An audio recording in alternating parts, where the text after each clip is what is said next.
So between last week and this week, has there been any travel time, like in terms of days or anything, or are we all still as we were last week? No. So pretty much we are picking up right after you guys entered into the tunnel after escaping out. You guys just kind of made your way as far as you could away from the prison, and pretty much ran as far as you could until you figure exhaustion might be starting to set in. So you figure you're safe enough now to take a minute, catch your breath, discuss what's going on further. Sure. And all eyes turn to Kayfar. All right, everybody, and he starts clapping his hands. Let's get all lined up. I guess we need to decide where we need to go, right? So, who has the best ideas? Where are we going? I'm not familiar with this area, so meh. As you start to gather everybody up, you see Ront kind of move closer to Ikkiki and grab onto the collar around her neck. Alfonzo will assist if he assumes he's trying to break the collar off. Okay. You see, he looks Ikkiki in the eye and says, "Hold still." And you see that he ends up ripping the collar off after struggling for a few minutes. I will kind of fluff my feathers and like rotate my head around and freak a bunch of people out and just say, "Thank you so much." We already are short-handed as we have no equipment and weapons. Figure might as well remove one obstacle. It says, turn around, and if anyone else can help, maybe we can get the cages off your wings. Okie dokie. Alfonso will help. All right. So after a while of, struggling and everything, you're able to eventually bend and break the restraints off. So now everyone is free of binds. Kayfar kind of starts looking at Ikki's wings, as I'm sure she starts giving them a bit of a stretch after being bound for so long. And just kind of say as if I'm saying it to somebody stood next to me, but loud enough that Ikkiki could definitely hear me. He's like, "Is that a bald spot on her wing?" I have enough reach with my wings to smack him. Definitely. You need smacking. And if you don't, I'll come up behind him and do it. I'm gonna smack him really hard with my wing.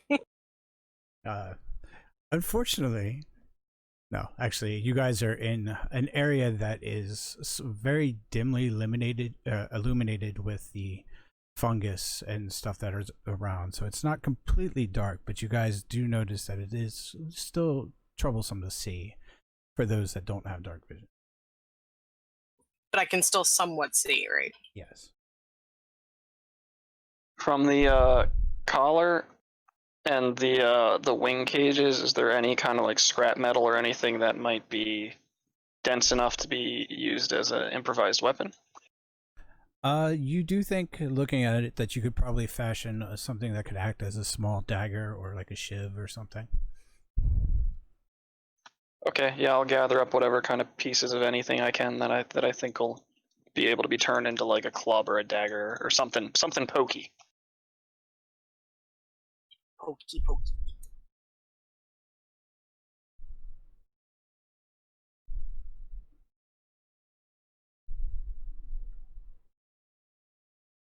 All right, so Ront says, "Well, that's pretty much my use down here. I don't know this area, so I won't be able to navigate very well." And we're in the westward branch, right? Yes. So, let's see. Shushar says he does, once we get closer to the Dark Lake, he knows the area a little bit better. a lot of the others really don't know too much of the area. The topsy-turvy twins say that they are unfamiliar with this area, but if they get to... Is it a fairly straight shot, or do we have a bunch of branching that we're going to have to navigate through? Most of the Underdark is very much needs to be navigated. Even those who know the area are still going to have difficulty finding their way. So that's good, and that it'll be harder for them to find us, but bad in that it'll be hard for us to find our way. Yes. Didn't the deep gnomes that were with us say they knew generally where to get to Blending Stone, I think it is? Yes, the twins knew that, as well as Jem'Jar. Once they're closer to the area, they'll be able to find it, which seems to be the response from most of the individuals from the Underdark. Once they get closer to an area, they'll be able to find it, but getting there may be a little... the Drow does seem to say he has the best knowledge of the Underdark, seeing that he is, the superior of most of the individuals here. And we have no supplies here. So turning to Jem'Jar, are you able, is there any sort of foraging down here, or are we going to have to make it a priority to steal some supplies somewhere? The Underdark is very barren, but we will be able to find food and water along the way, hopefully. It'll be a challenge, but it is doable. So I think that's got to be our priority.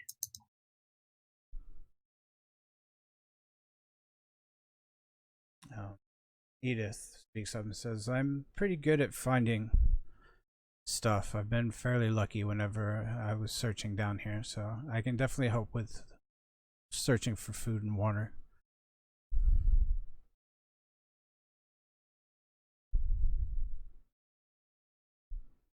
Well, that's certainly helpful.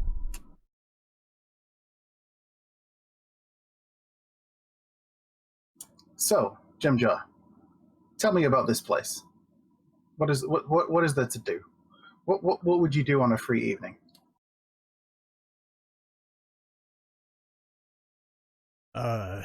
Free evening, I wouldn't be out here. I would hopefully be back in Brendanstone, enjoying the life of the city. Oh, I didn't mean here. I mean the place that you're planning on taking us. You said you could guide us somewhere, right? Yes. I actually thought we were following Sarthis.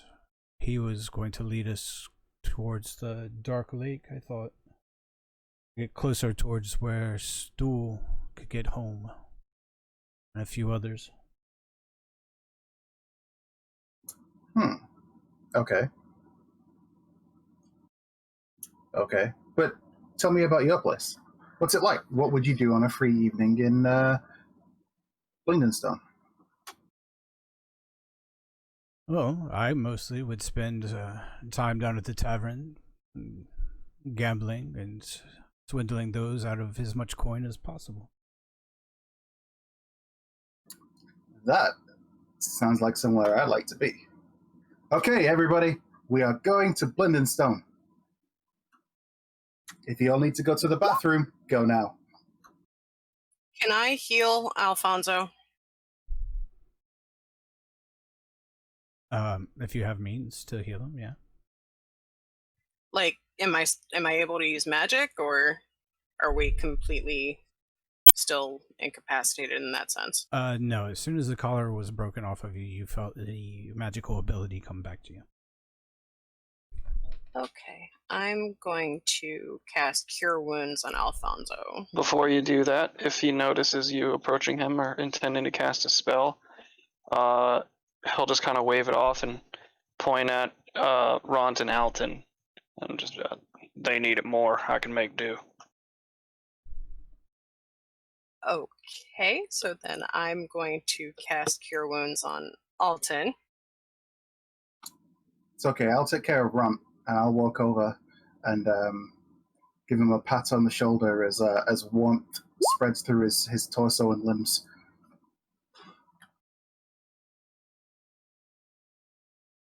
As yeah. And so Alton gets 12.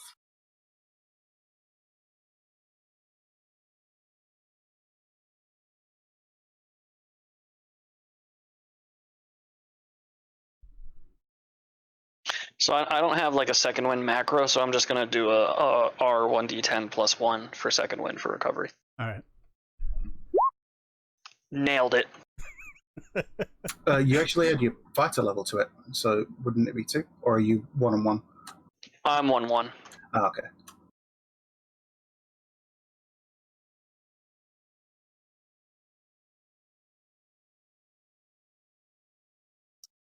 Is there anyone who doesn't have dark vision? Whoops, it's 10, not 103.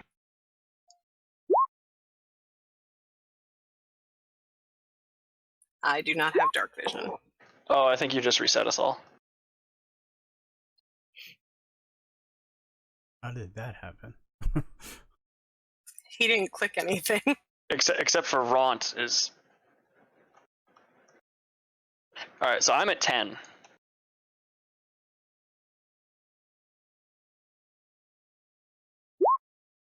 All right, so how much? Okay. Alton was at 2, and then he was at 8. Ikkiki healed him for 12, so he's 14, right? Oh, no, she killed healed Alton. He's good. That's what I meant. Yeah, she healed Alton for. Well, did she heal him to full? No. Oh, I see the little sliver. My bad.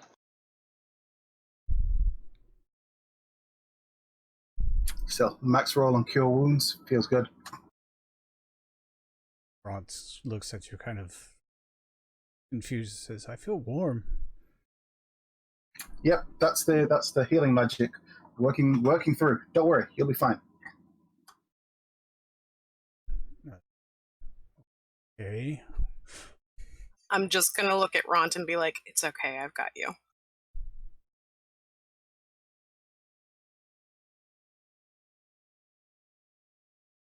I'm just gonna whisper, "It's okay."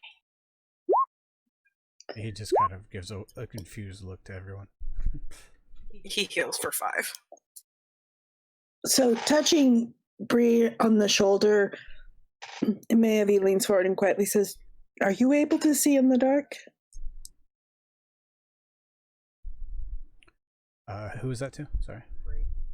To Bree Greenbottle. Okay.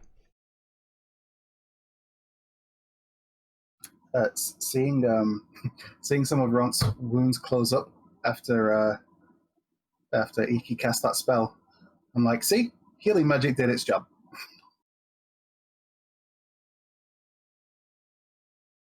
Totally taking credit for it.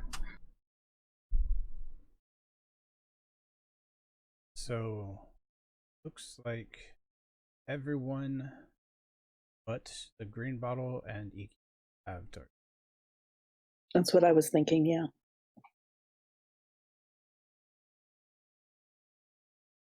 Which makes no sense. I'm a bird. I should be able to see in the dark. No, not I mean, all birds owls are good can't even see in the dark. They just use echolocation. I'm not an owl. There are a lot of birds that actually have pretty poor night vision.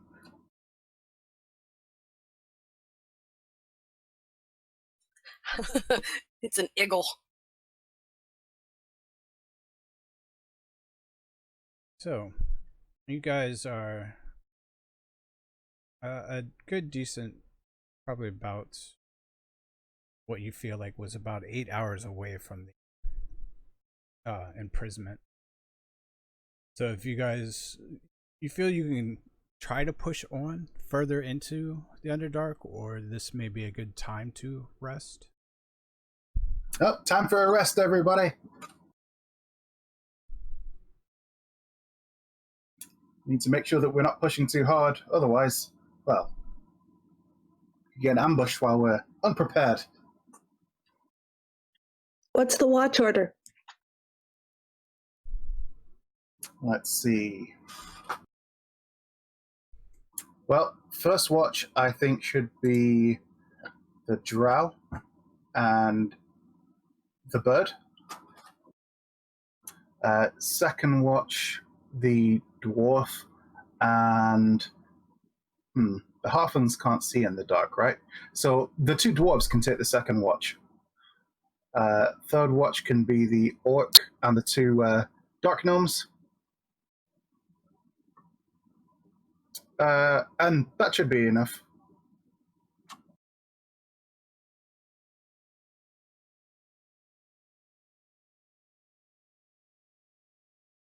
Sounds agreeable to me. So that's 2-hour watches or 3? 2-hour watches. So it'll be 6 hours. 6 hours, but that's enough for. That's the amount that you need to sleep. Right. And then the rest of the time is just resting. So the rest of us will be awake by that time.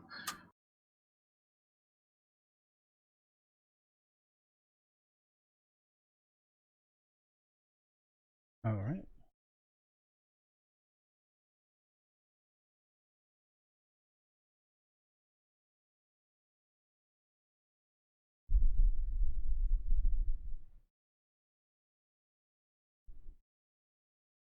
All right. So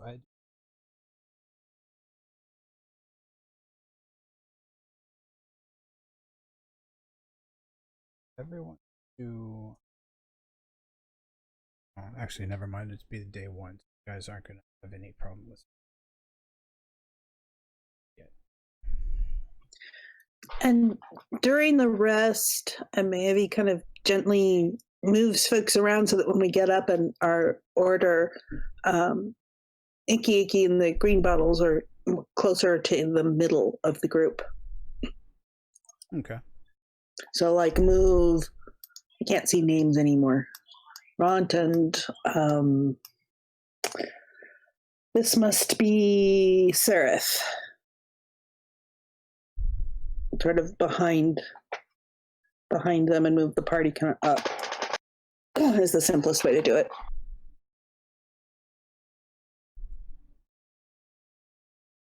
All right. So, and then move those two to the back. Ront and Sereth. So Sereth is not leading or navigating, or? Well, I don't know. I mean, I'm just without changing the order. Otherwise, I'm moving the people who can't see closer up in. Whatever Kayfar decides to do around having whoever's leading, I'm letting Kayfar do. Yeah, I mean, if the Drow is leading us somewhere, then he needs to be at the front. But we can always put what's her name, the dwarf woman, at the back because she can see, and her and Rons would make a good sort of rear line. All right. So let's go ahead and do the single file line. Wait, did we already do our rest? Yes. So you can go ahead and take a long rest. The evening will go by without any issues. First one. Okay. Okay. So I definitely want to switch out some of my spells.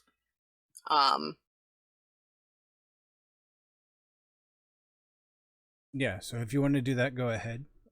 We'll try to work on the 2 orders, and then we'll start travel. Incidentally, because we only traveled for like 8 hours and we have basically the rest of the day, some of the rest of the time can be spent with people that have knowledge of it doing a little bit of foraging, since we're not actively traveling. Right. So that's going to be a couple of the things that you guys will have to decide if who's going to forage, if people want to try to make maps of the area, which have the tools to do. Kind of. But yeah. If people are good at foraging, we need to get them a map. I mean, we have 16 hours of downtime and we only need to rest for 8 hours, so there's no reason that we can't spend some of those the other 8 hours foraging. Right. I don't know how good Alfonzo is at foraging, but if anybody finds, what is it? Because of my background, if anybody finds Ormu moss, I can create a dose of antitoxin that is useful against drow poison from that.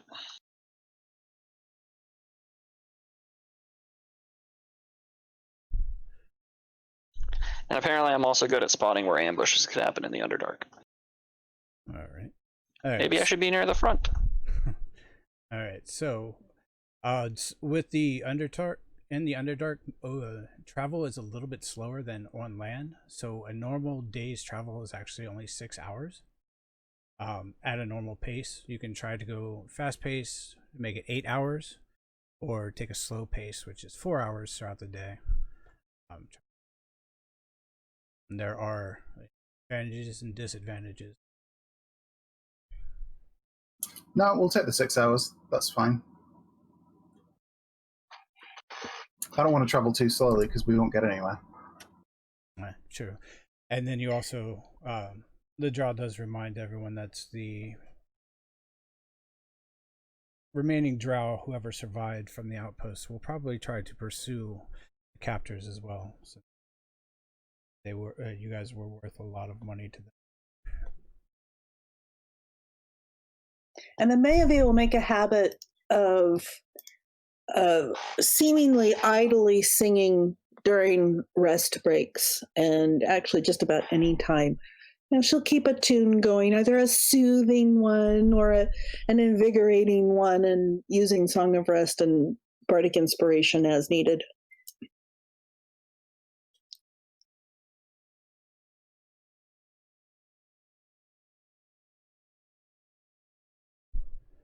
All right.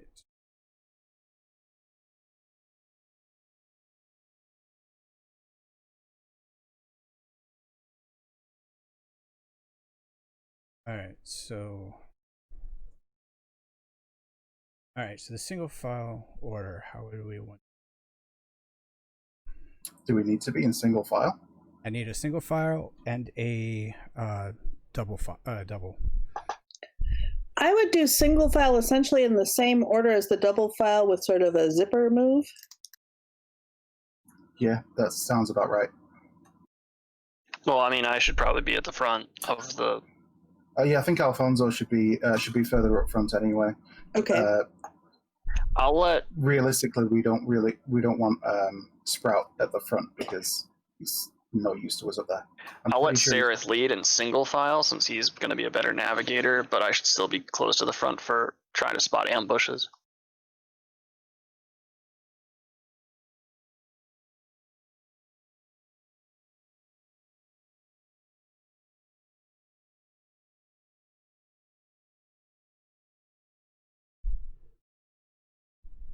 All right. Who's in the second row? Right, if you look at the zigzag that Karis drew on the double file, that's the order.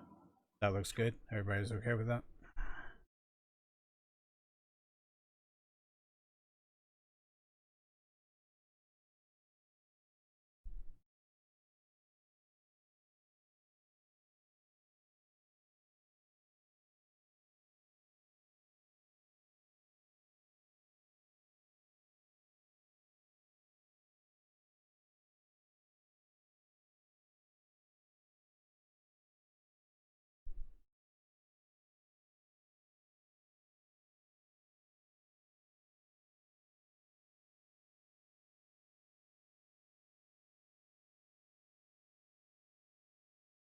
While he's doing that, does Ikkiki have her spell list under control then, or did you still need...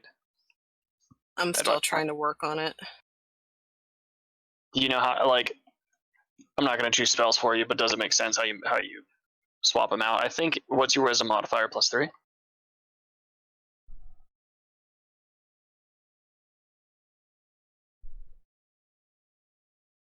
+4. Okay, so you basically get to choose. She has 6 known spells, I think. Is that right, Spartan? 6 prepared spells per day. So you get to choose six spells from the druid spell list, as long as you have a spell level for them, spell level slot. Okay. And you get to do that at the beginning of every single day, or after every long rest, assuming you get a long rest. Yeah. Divine casting. OP. I'm just having some issues.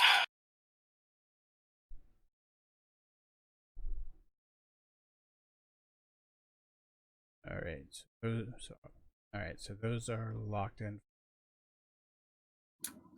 An easy way to deal with like your prepared spells is choose every single spell that you think your character would want, add it to your sheet, and then you've got like red circles that you can tick and untick on your spell list, and you just tick the ones that you want to prepare.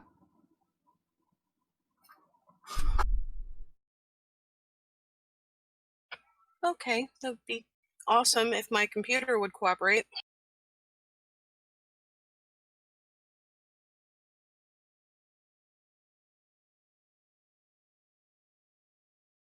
That's gonna BRB 1 sec.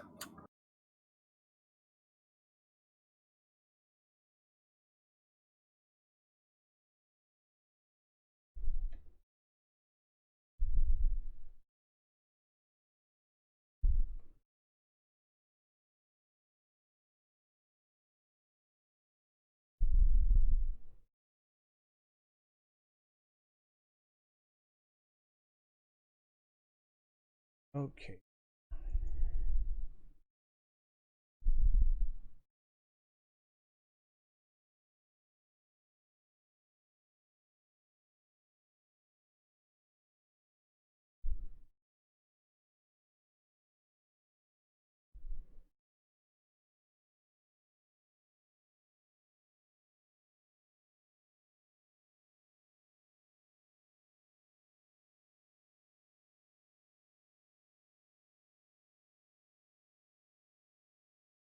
I think I have all that.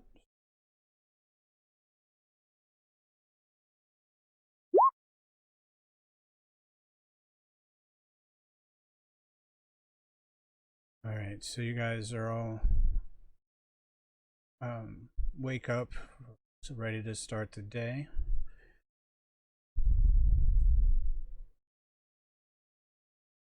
Everyone's kind of a little cranky from not even having the small amount of broth that you are been accustomed to for the day. Why did we not forage before we rested? Well, you guys had pretty much used the time to get away, and then it was... Okay, so it was just rest after that. Yep. No worries. Alright, so who would like to forage? I guess since the Dark Elf is navigating, as who would like to forage, or who would you want to forage? Well, you said the Drow was said that she'd be good at stuff like that, right? The dwarf would be. Sorry, the Eldith. dwarf even, not the Drow. Eldith. So she can do it. And Topsy and Turvy too, weren't they? Anybody is willing to do it. You guys also, you need, what is it, a gallon of water and I think a pound of food per day. So the more people that you get doing it, the better chances are of finding stuff and having enough food for everyone. So. Well, and if we also have one or two people going with each of the people who's good at foraging, then we can learn to forage. Which Imeávie is willing to do. So Imeávie will go with someone so that she can learn. Okay. But so Eldith, Topsy, and Turvy said that they were reasonably good at it, right? Is anyone else? I can create water.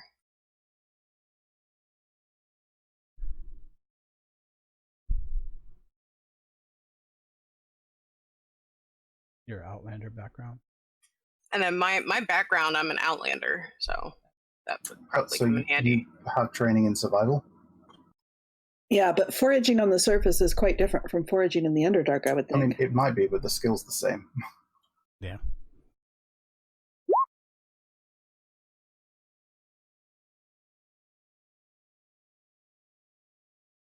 It's a translatable skill.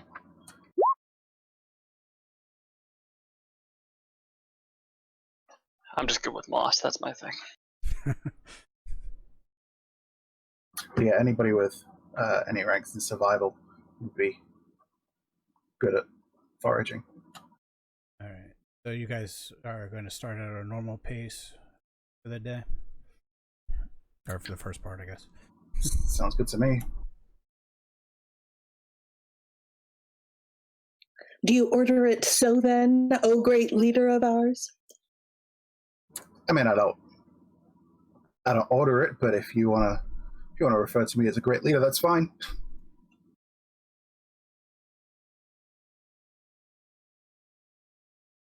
I did. See, a real leader works to the strength of those around him. Kind of give a smile and a wink. And so what are the strengths of those around you? Well, things like Alfonzo and Ront being tough and capable fighters, put them at the front and covering our rear. Eldith, with her fantastic foraging and navigating skills, would be a valuable asset. There's things like that. Having one of our healers sort of in the middle of the party, so that she can easily reach, front and back. Not to mention she can't see. This is true.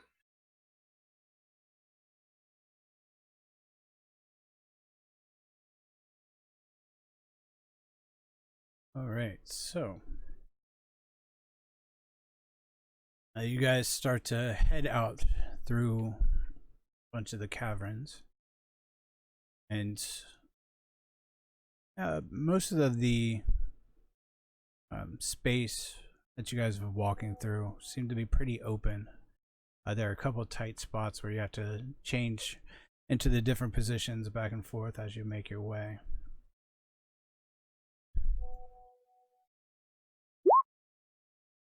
All right. As you guys travel, you end up moving through areas that have no light source. So you guys are just kind of those who can't see are making your way, kind of holding on to the people in front of you. Others that... Am I right? I don't remember the marching order. Am I right next to the ones who can't see? I mean, I know I am in the 2x2, but I don't remember exactly how that came out in the single file. The single file, you are between Edith and and then Stool Okay. is in front of So Kayfar, I'll just then keep the a... three. Okay, so I'll keep a watch on them, and if it looks like they're straying, I'll reach forward to nudge them back.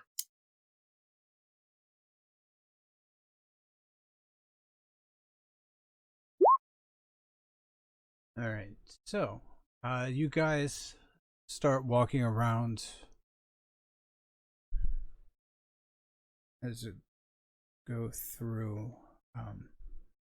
You've been walking for a good part of the day, and then you notice, some of you, after what feels like 2 hours of walking, you've kind of come back to a spot that seems very similar to where you started. But as things start to look familiar, and it's really kind of hard to tell anyways, because all of the caverns pretty much look the same. The dark stone going from either dimly lit to completely dark. As you're making your way along, you start to hear you feel a tremor in the passageway. I need everyone to go ahead and make a dexterity saving throw.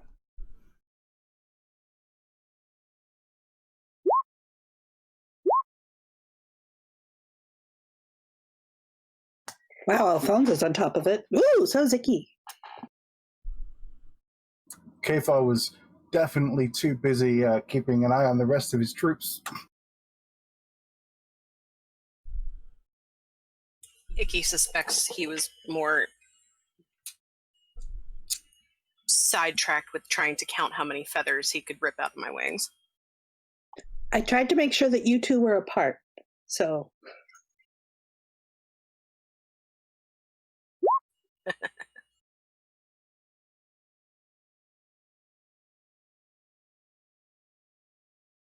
Okay, so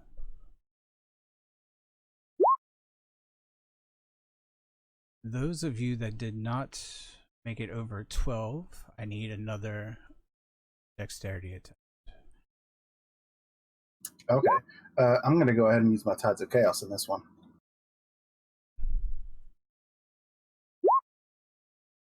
Well, that was useful. That was super useful. So glad I did that.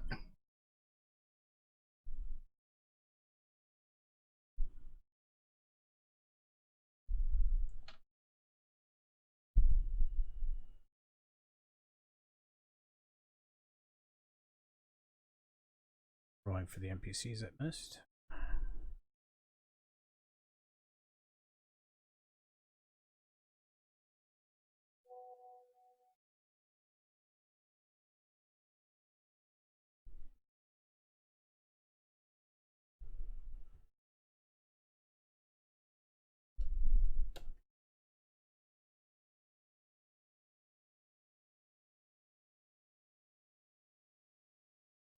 Oh, also, you take, for the first failed attempts, you take 11 points of damage as the tunnel is kind of caving in around everyone.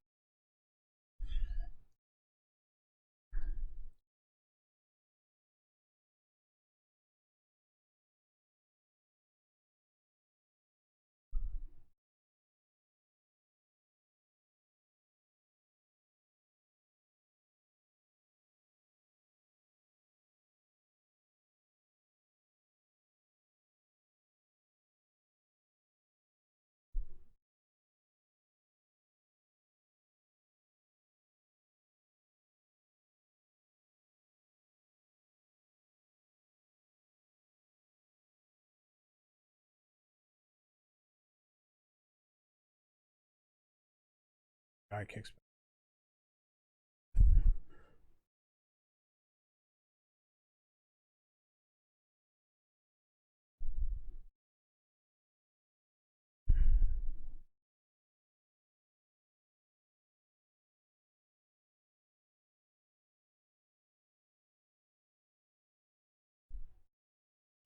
And what happens with the second, either successful or failed? If it's 12 or higher, you get out of the cave-in successfully. Otherwise... Okay, so I'm going to turn around and try and dig out Alton.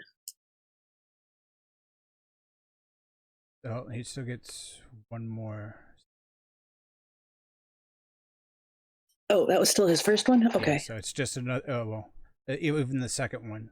There's 3 attempts. For the second one, if you fail, you take an additional 1 point of damage.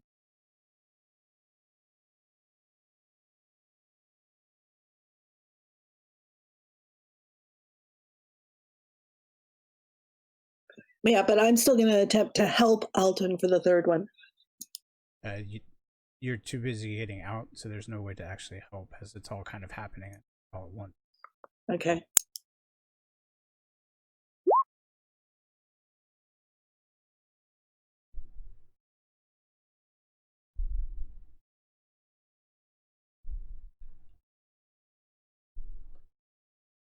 Oh, I guess it was Bree who was doing it. I need to actually read the...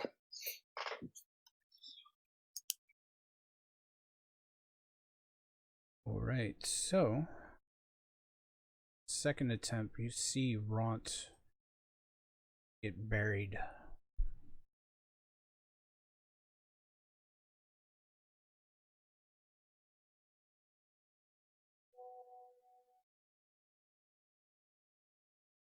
What, is Runt down? Yep. Runt's got less HP than me? That's intense. Unless he took more.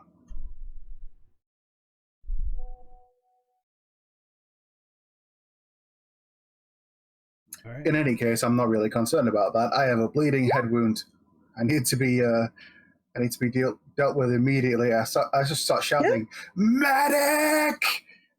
You have healing. We've seen it. Take care I of can yourself. only use it on other people. It doesn't work on me. Mm-hmm. All right. So,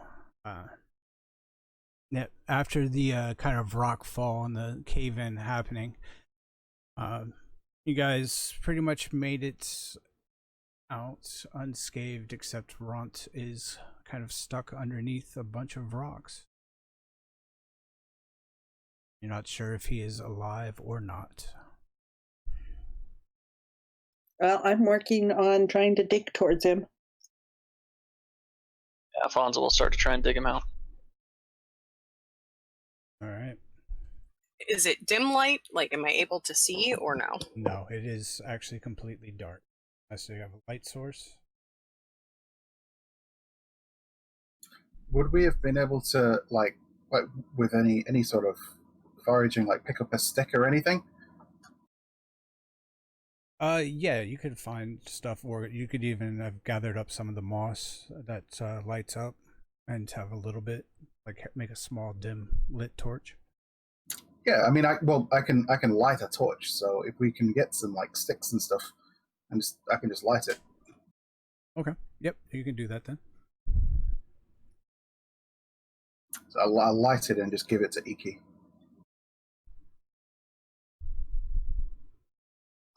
All right.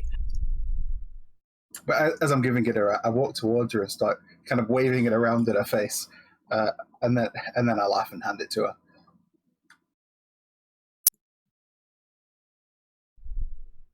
Can I hit him with it? Please do. I wouldn't recommend it.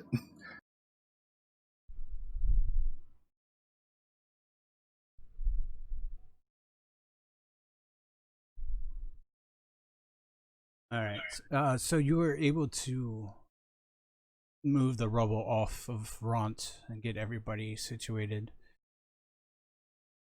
Unfortunately, Ront did not make it. Oh.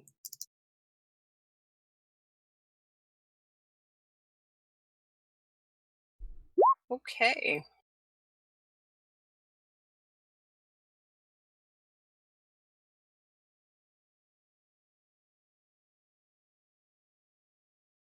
No, you do not get XP for. As the API just asked me for it.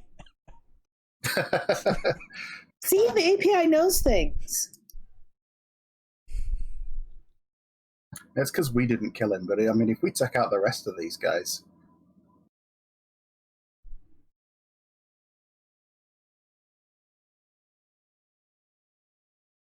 So.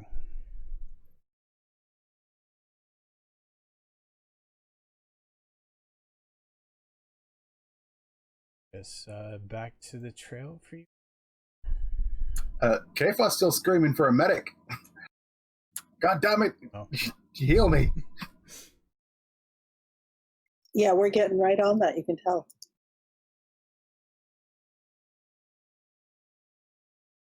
Please take a number.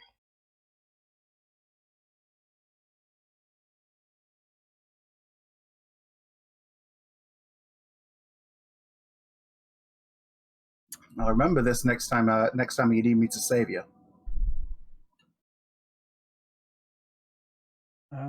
Everyone go ahead and make a perception.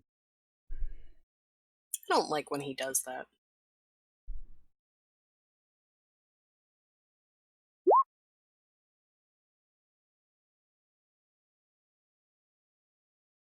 Yeah, give Kayfar his due. He is perceptive.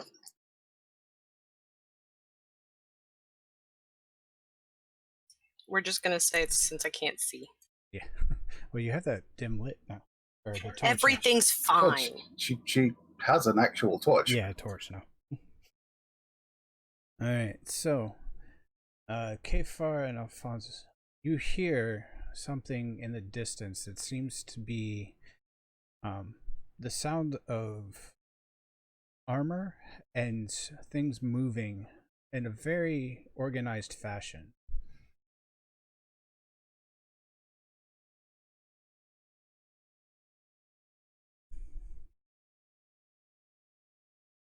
like marching?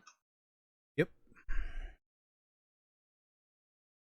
You hear something that sounds like elvish or undercommon, kind of muffled. You can make out words every once. Look, keep an eye out, find them. And it's a female voice. It's very demanding and loud. Sounds vaguely familiar to you all. Could we set it? Well, first I'm going to inform the rest of them. I'm going to be like, search party's out after us. We want to hide towards those. Do we have? Oh, maybe should we? Do we leave much in the way of tracks? Maybe we should have someone assigned to obscuring our tracks.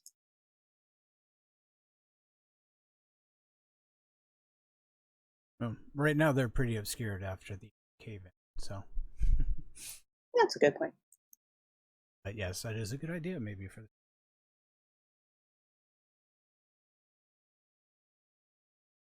So what do you guys do? Do we want to try and ambush them and get some weapons and take them out? Let's have somebody who's really sneaky take a look and see how many there are. And then if there's an opportunity, we can pick off one or two and ambush them one at a time. Might not be a very good idea. It sounds like there are quite a few of them, and they're well geared. Us being ill-equipped as we are, we'll probably find it difficult, especially if they have have an actual military leader leading them. Even me, with my fantastic leadership skills, would struggle to overcome a force like that.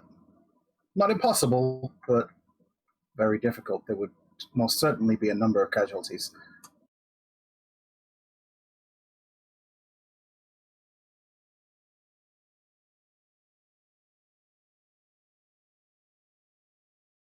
But maybe Ikkiki, since you can fly, you could just scout over and see how many there are. She can't see. How high are the corridors here?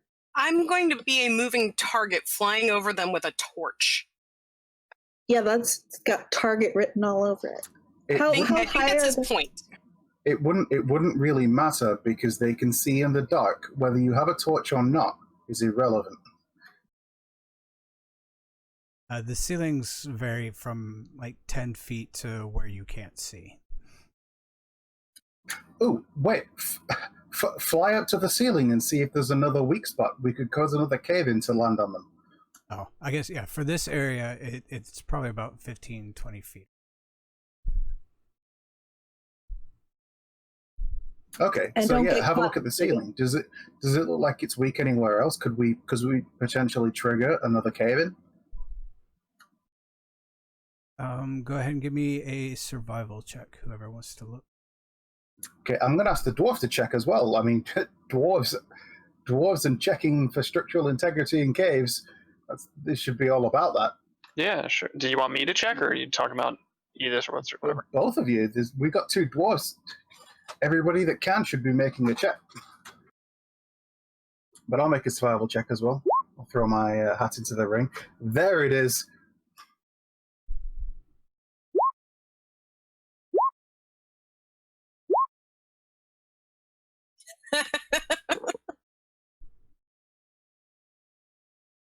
You notice that the cave or the tunnels where you're at now seem to be fairly secure.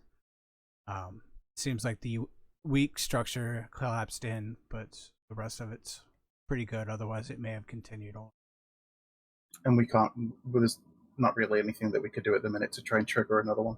Not without some type of explosive or way to damage the wall, I guess. Okay.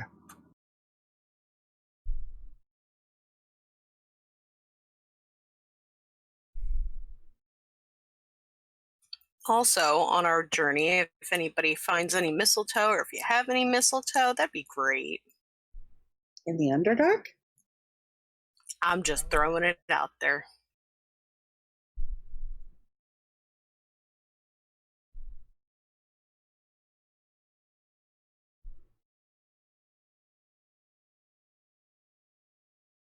Sargoth suggests that maybe we make haste and try to navigate quickly throughout the rest of the cavern, so maybe lose the Drow. Hey, Giz. Probably a good idea.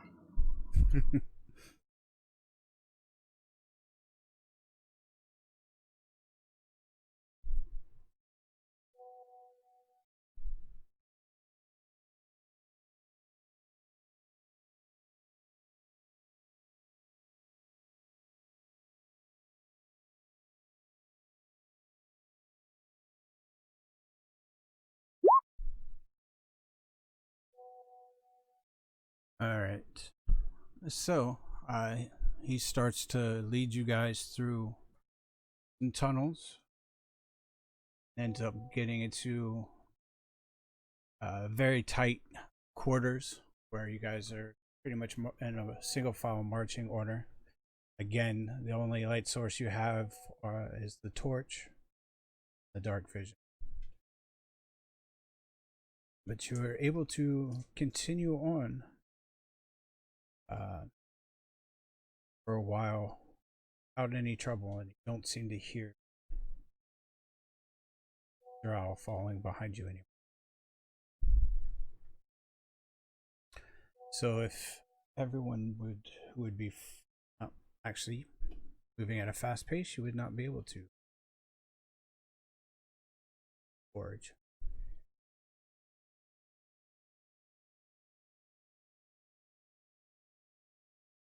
I mean, we can't forage while we're traveling, but we'll still have. Yeah, so during the downtime. Yeah.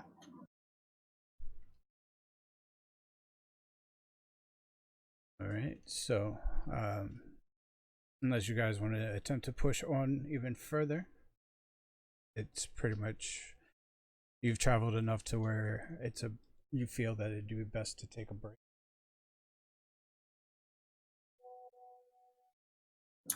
Yeah, taking a break's a good idea.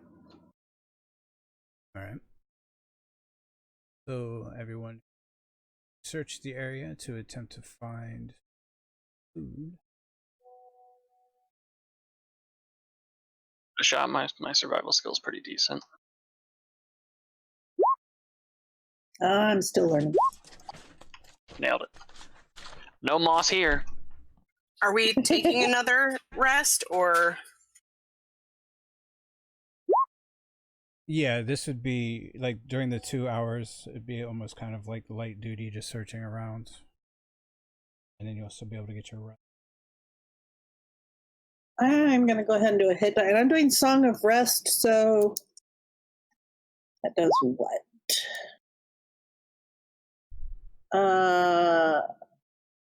It's an extra 1d6. Do I find any moss?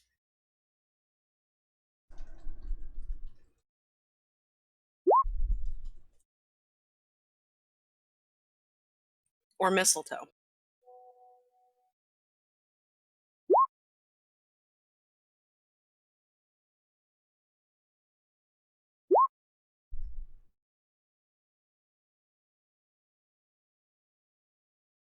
Moss is a lot more likely down here. Kayfar, you can add a 1d6 to that. Oh, actually, do I need to roll the 1d6? You already rolled the d6. Oh, I did. That's true. That's fine. That puts me on full.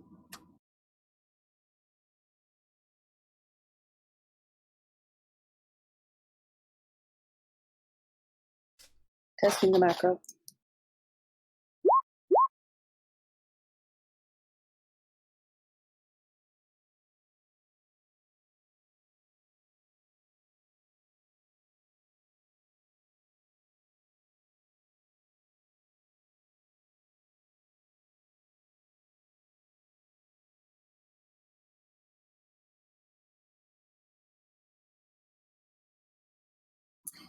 CRENz, with your second wind, you know the ability in your features and traits? And what's up? So you know for your second wind? Yeah. If you go into your features and traits and open it up so that you can edit the text. And Good point. where it says that you can like roll like 1d6 plus your fighter level, just get rid of that and just put a double square bracket, 1d6 plus 1, close double square bracket. Oops. And then when you click on it, it'll roll the... sorry, it's 1d10, isn't it? And then when you click on the ability, like roll it in chat, put it into chat, it'll roll the dice for you. And you can also figure out what the label is for fighter level and have it pick that up too. But in the meantime, you can hard code it to add it. Mm-hmm. You double square bracket on either side.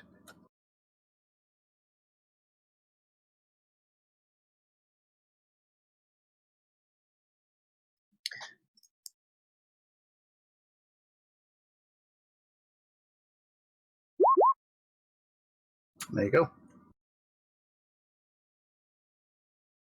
Always looking for learning opportunities.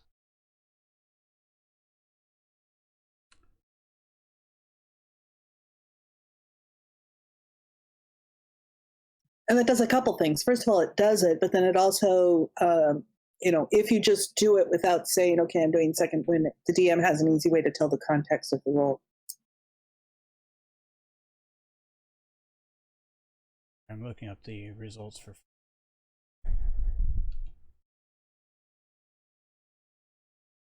Did anyone forge a sword?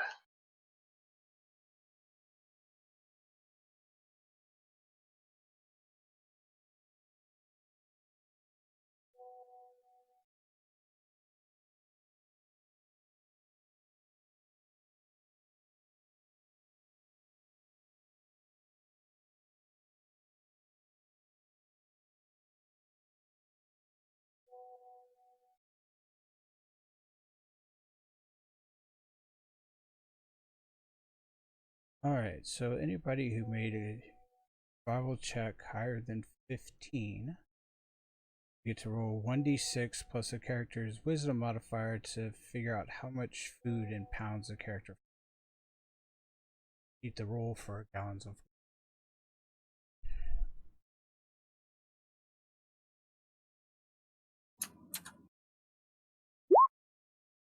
Ikkiki, is the create water a cantrip or is that a leveled spell? It's a leveled spell. So we'll want to forage water as we can. So 8 pounds of food, 6 pounds or 6 gallons of water.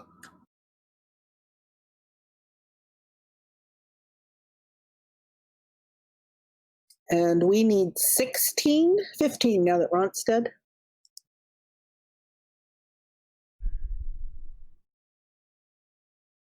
So who else got a 15 or above?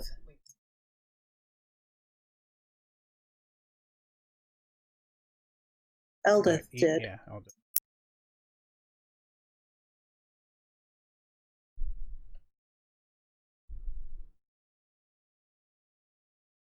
And Ikkiki as well.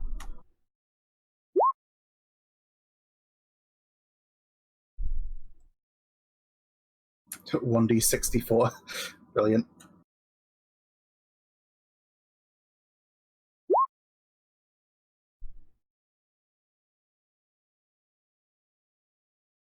Put in 1d6.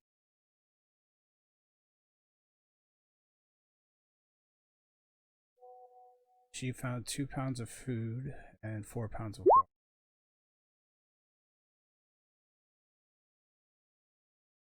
All right, Ikkiki found 10 pounds of food.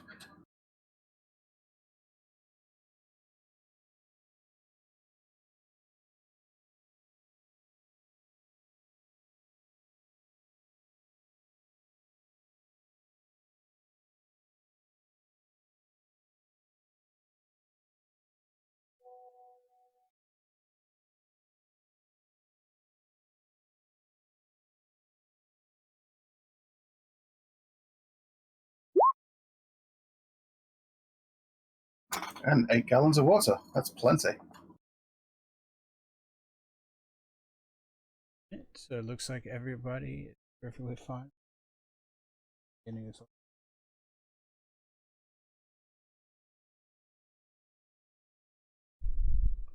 And you get 8 hours of rest, I guess, if you're camping down. Yeah.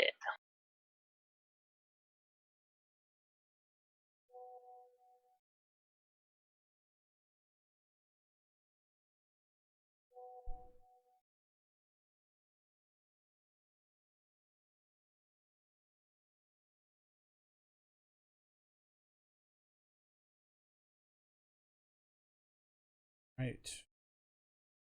Oh.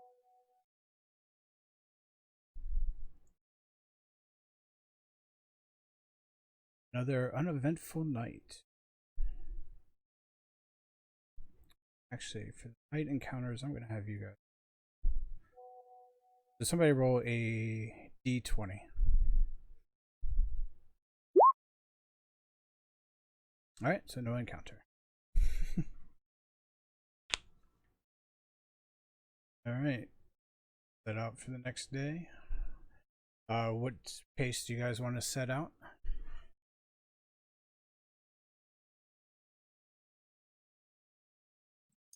Regular pace again. Yeah.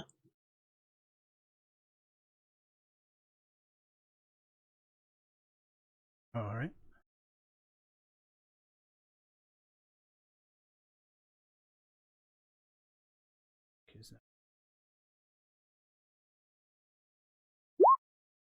Yeah.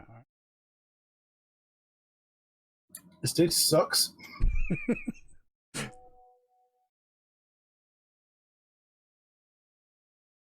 Alright, so you guys spend most of the day walking around, going back and forth between caves. Again, it's no light source. Most of the passages are wide enough to go 2 by 2. So you have not encountered anything. We're gonna keep going in circles. I say, Seraph, you know where you're going, right? Yes. Because a lot of these things seem awfully familiar. Yes. To someone who's untrained and not used to the Underdark, they would seem pretty familiar and similar. But I assure you, I know exactly where I'm going. We'll be to the Dark Lake area within a couple of days. I should hope we do.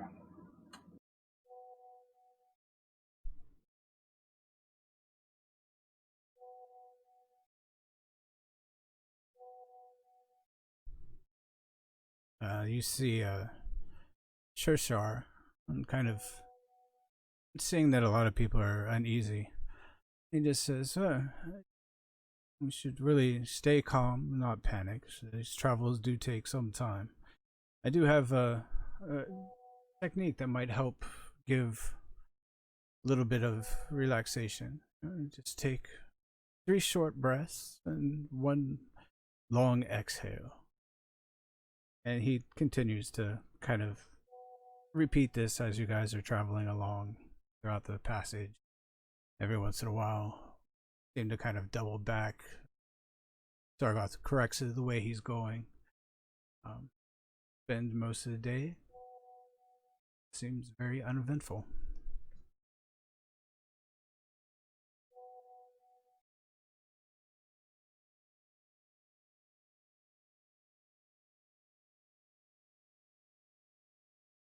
Get to a point again where you feel it'd be best to bed down for the night, or maybe push on a little, depending, guys. Now, unless there's any real reason to, Kayfar's always going to suggest rest. He doesn't want to push and get exhausted, and it's a really, like, in the situation that we're in, it's a bad idea anyway.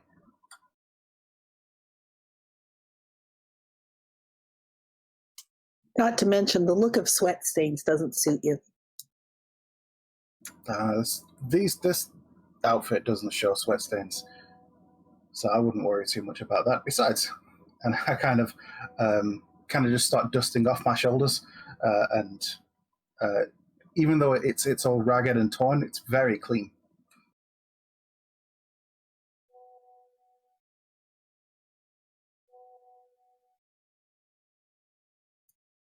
Can I turn? Smells faintly of lavender. Can I turn into something and kind of scout around and like creep around and stuff like that? Yeah, if you want to. I'm going to turn into a giant wolf spider.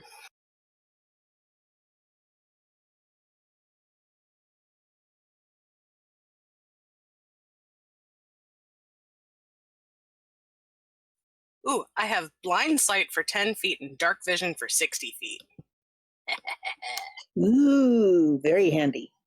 And I can climb upside down without needing to make ability checks. Yep. Alright, do me a favor, test the macro.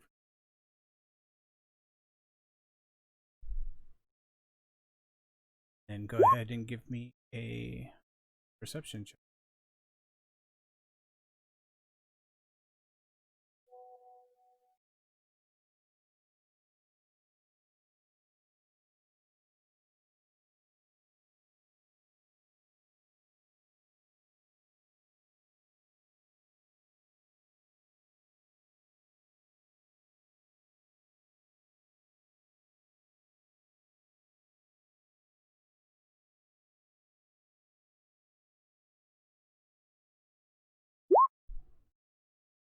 Yeah, it worked.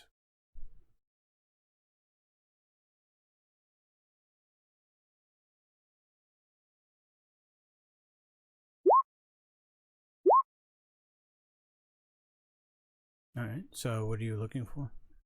Or like what? I want to kind of crawl around on the ceiling of our cave and kind of go ahead and see if there's anything up there that I can warn them about.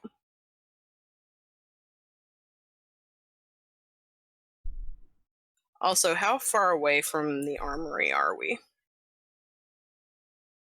You're not really sure considering all the different twists and turns and a little bit of backtracking. It seems that's gone on. So with my background as an outlander, if I go forward and like get a lay of the land, would I automatically remember it? Bear in mind that you, when you're wild shaped, you use the higher of your or your creature's like perception. Yeah, because the sheet should be changed over to the correct one. But yeah, if your perception's higher, then use yours. If the spider's perception's higher, use the spider's.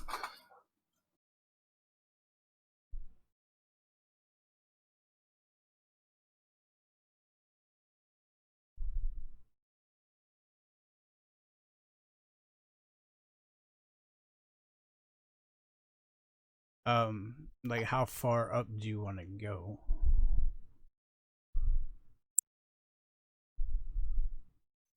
I'm just gonna test it with like 40 feet. Okay. Yeah, you don't see anything out of the ordinary. Everything looks safe with immediate area. Can I backtrack and go behind the group? Yeah.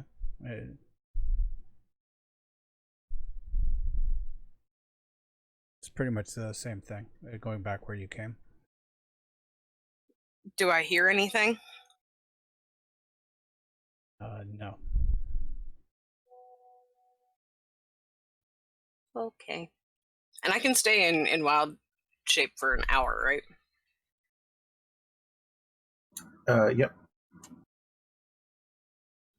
Okay. I'm just gonna go back to my space in line, but I'm gonna stay a spider so I can keep seeing things until I have to turn back. Okay. So, else, you guys are setting down camp, try to forage stuff.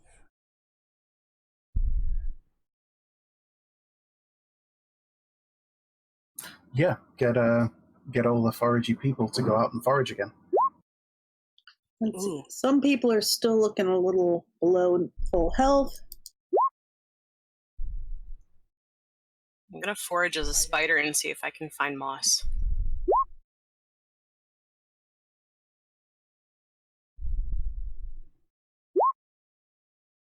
I'll use my Tides of Chaos. Ooh, I'm getting better at survival. What are the rolls for food and water? 1d6 plus your...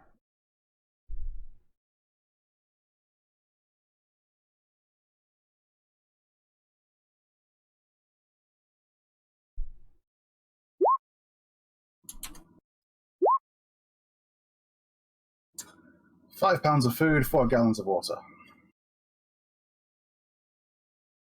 Assuming that the DC is the same as yesterday.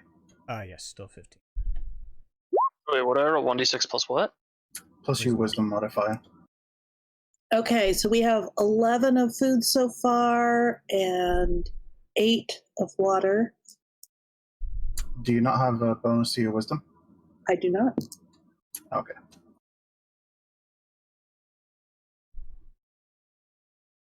We might want a foraging macro. That's actually what I was trying to put together. Yeah, for a token thing. Ooh, okay, that brings us up to 19 food and 16 water. So that's enough. We've got enough for the day.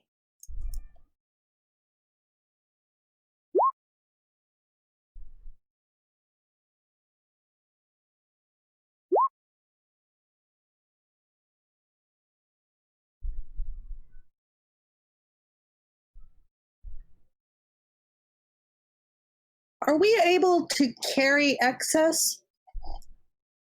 I mean, if you can carry it in your arms, like whatever you would be able to carry that way, but you don't have any containers or anything to kind of transport any.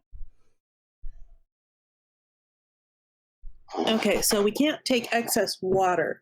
See, we were at 19 food. We only need 15, so we have an excess of 4 food.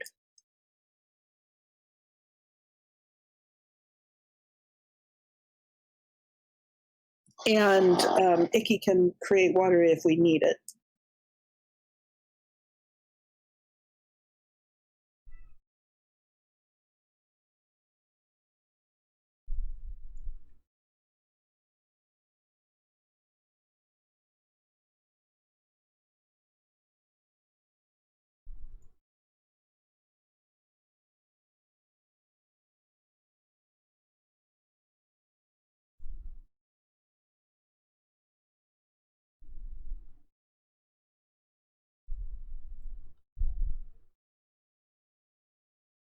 So, need somebody to go ahead and roll.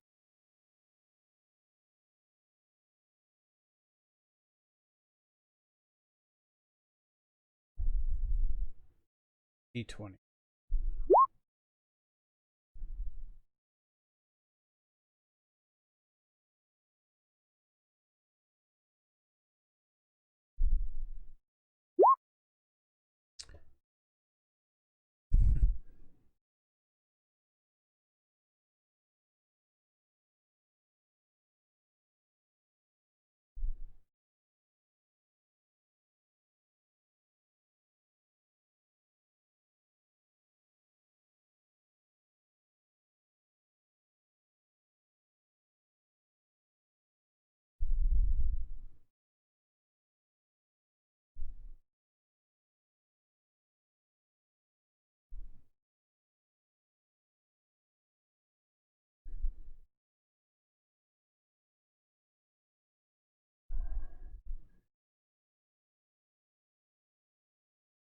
All right, so go ahead.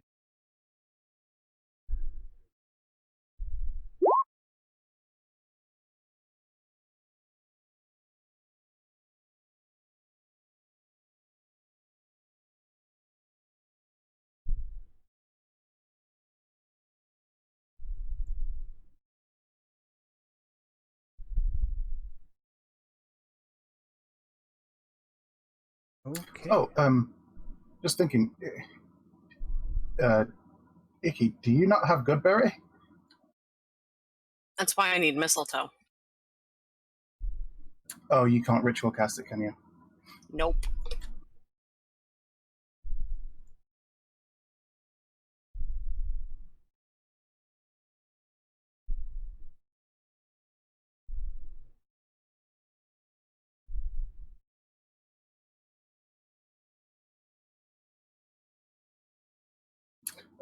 Mistletoe could be considered a trinket, right?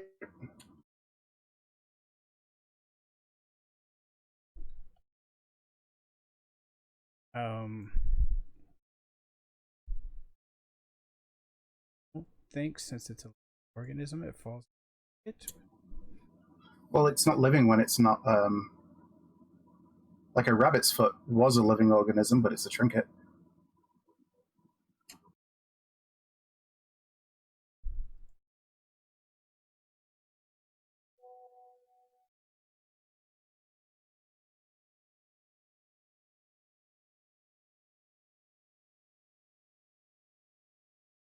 All right. So Mistletoe actually poisonous in real life? what was that? I think mistletoe is poisonous in real life. It is. It still has its uses. I mean, the foxglove is poisonous, but it's an effective heart medication. But yeah, I asked because, like, between me and Ikkiki, we can cast Goodberry.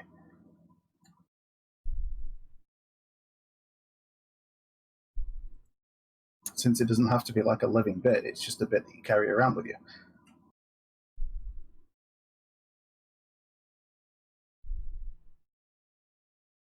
All right. Yeah. I mean, I guess that's possible. So. Okay.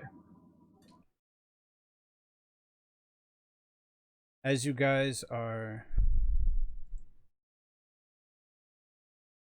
foraging around and getting done, coming back to your little encampment.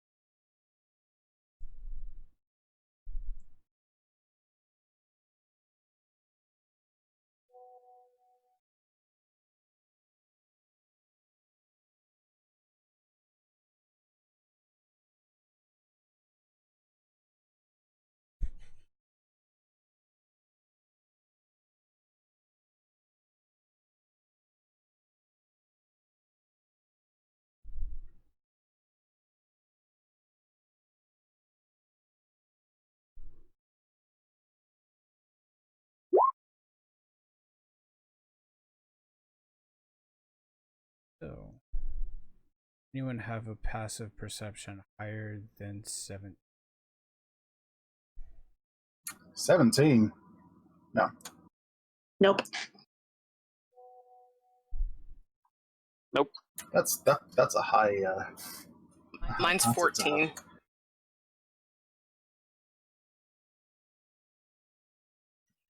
Got some sneaky voice.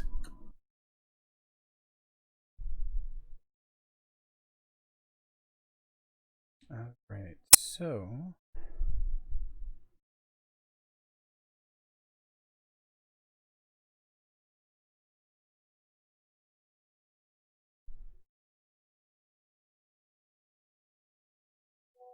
A giant octopus.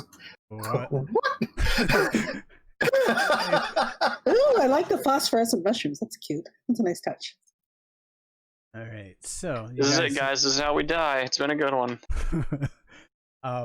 In the distance, all of a sudden, you see the stone like tentacle kind of reach out towards you as you all are surprised by this, what looks to be a stone octopus emerging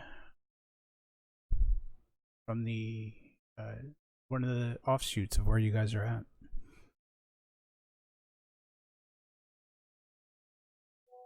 Everyone to go ahead and roll initiative. Am I still in spider form? Yes. Well, no, because this would have been a couple of hours into. Oh, oops. Token. That's right. You changed pages since I had my token selected. So which button up top is the initiative macro? Because I always do it from the character sheet, and that doesn't put it in the tracker. The It's zero 0. time. Yeah, 0, and then the stopwatch. If you've got your token selected, it should put it in the in the tracker.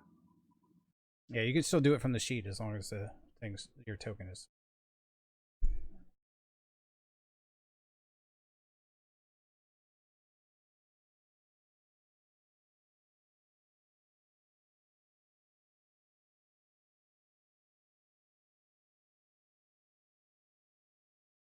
Green bottles, initiatives. Kilter Stream's not seeing the map.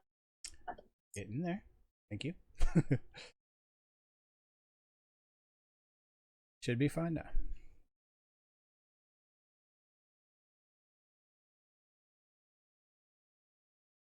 The token is. I couldn't find actual octopus. Rock lobster. You mean he couldn't find a rocktopus? Oh dear.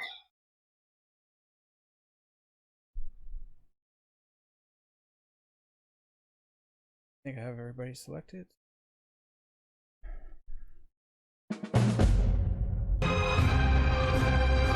Loud music.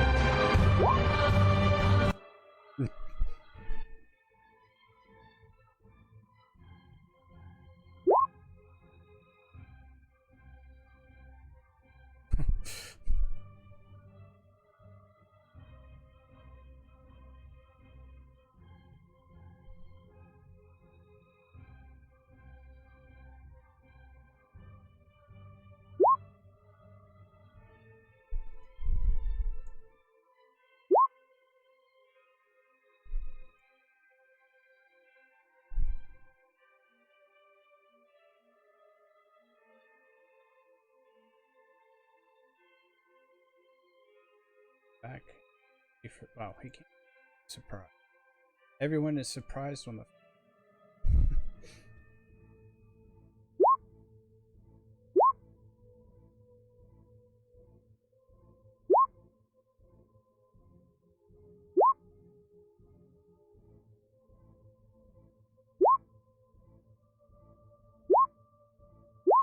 Octopus actually went.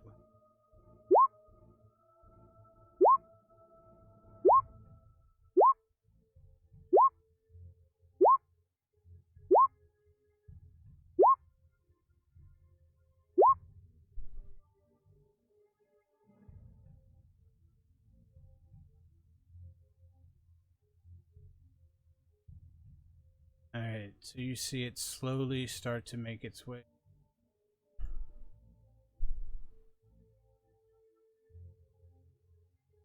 Tentacles shoot out. Jar.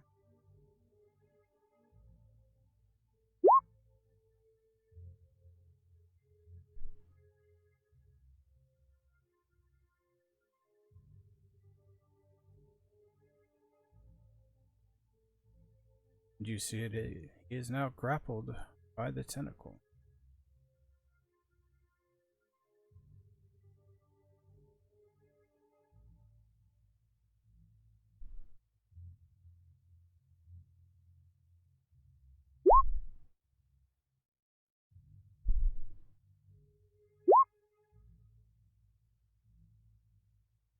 It's back away.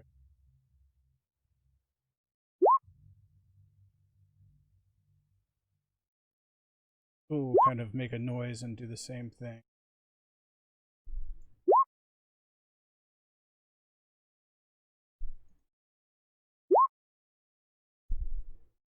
Going to charge forward and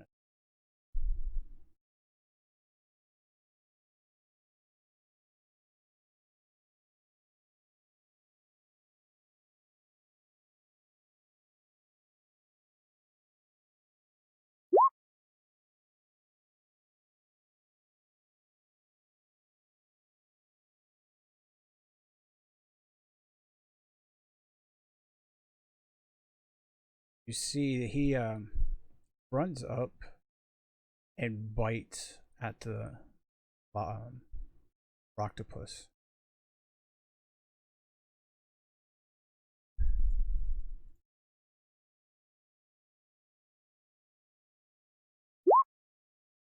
Kayfar. All right. This is still in the same day, right? So Yeah, this has happened during your rest. okay. Kayfar is gonna step down here and say, "Well, let's see what the roulette wheel has in store for you today." And I'm going to throw out a roulette wheel.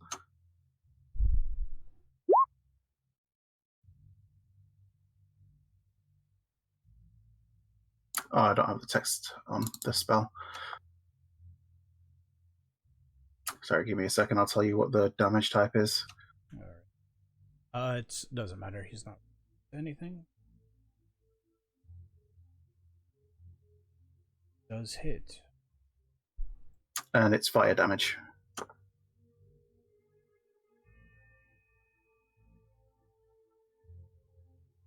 However, I do need to roll on the Wild Magic search table.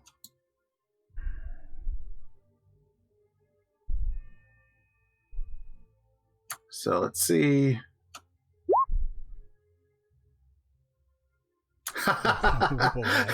Oh, goody. Great. Well, that will be different. Not. I'm gonna put this on my sheet just so I can cast it.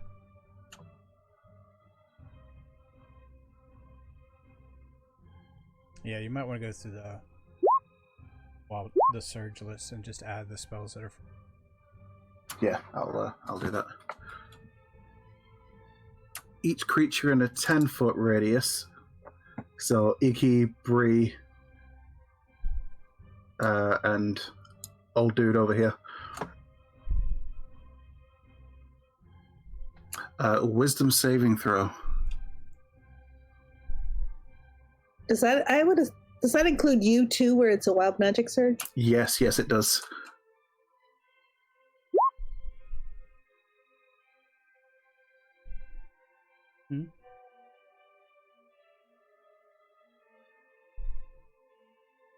All right, I'm just checking to see if it was a charm, but it's not a charm, so.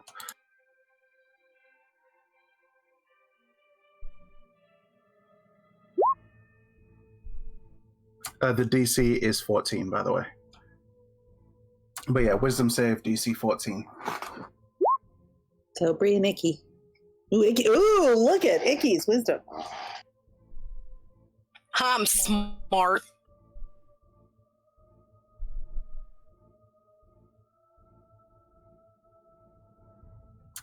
Bree needs to make a wisdom save. Maybe I should. All right, cool. Looks like everybody passed. That's good news.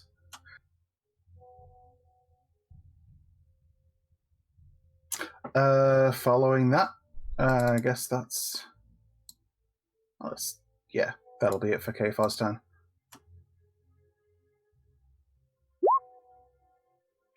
All right, for starters, I'm going to move farther away from Kayfar. You have no idea what happened. I just cast a spell on that thing. Yeah, you passed. Out of principle, I'm moving away from him. And then, how high is the ceiling here?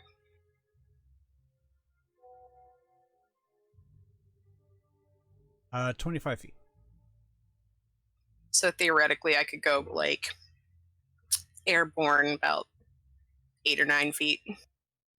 Yeah. Could that still be considered part of my movement and then I make an attack, or is that my whole that's your action? movement. Flying is part of your movement. Okay, so I'm going to go airborne and then I'm going to cast Frostbite on the Rocktopus.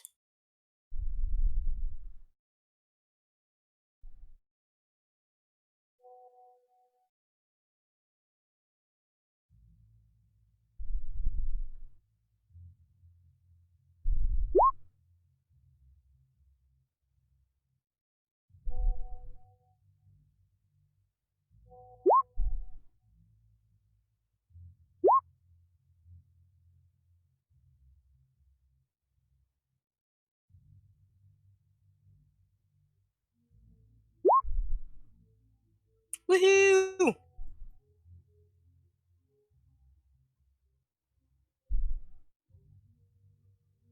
Alright. 4 points of damage. I believe can't use its reaction. No, it has disadvantage on its next attack roll. Ah, okay. Which All right. Shocking Grasp is the one that... Shocking Grasp is a reaction, yeah. Alright, and then bonus action, I am going to call forth my spirit totem.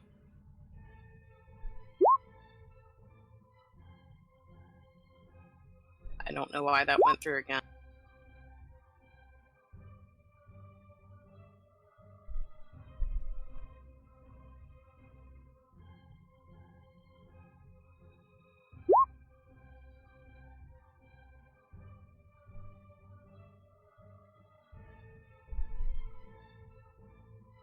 Disregard this. Oh, good. It only went to GM. Oh, but that means Giz can't see it. He might. Nope. He...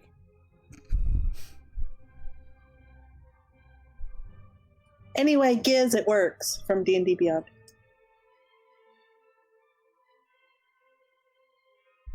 Okay, 30-foot radius. Anything in the light blue, wherever you want to place it, for where you summon it.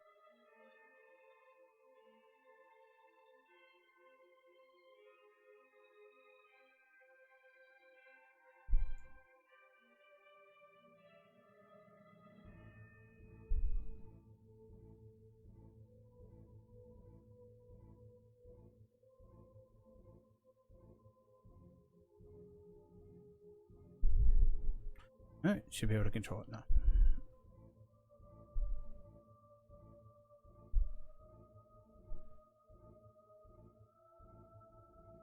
All right.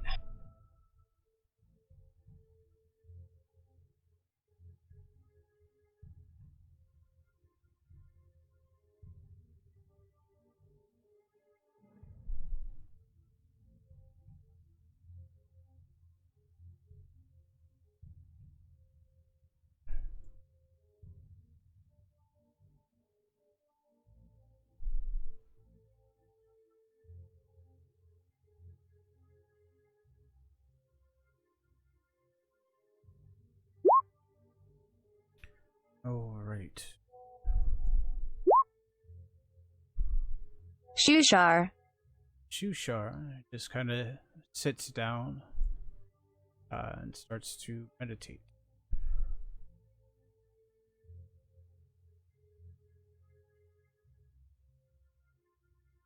I don't think this is the best time for introspection, but you know what, you do you, buddy. It's good. Bree.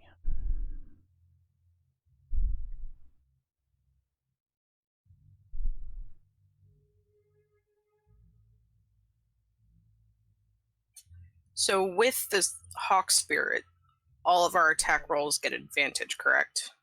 Everyone within the aura, yeah. All your allies.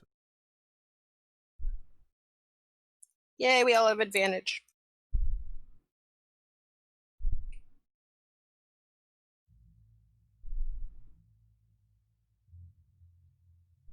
The way it works is that you, if we attack a target that's in the aura, you can use your reaction to give us advantage. So we don't all just get advantage on our attacks against it. Oh, yeah, I guess you're right.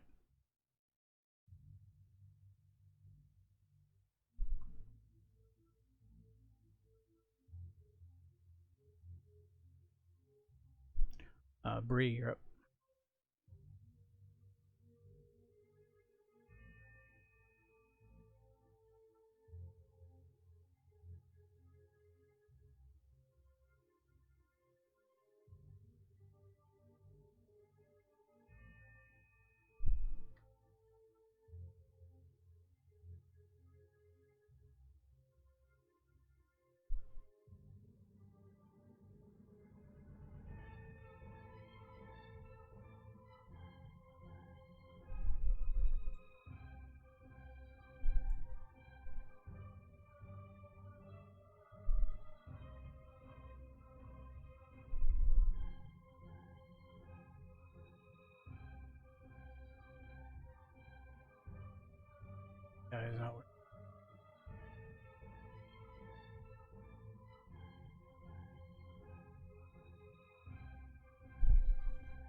Bree should be healed up. No.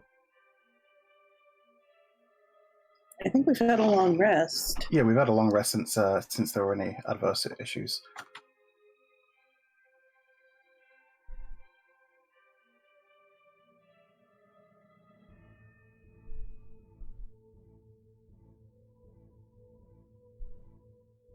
Do we have light, or we still can't see? Your token should be able to see. We don't have. Well, yeah, there should be light because there's some phosphorescent mushrooms. There should be dim light. Oh. I don't have any weapons, so...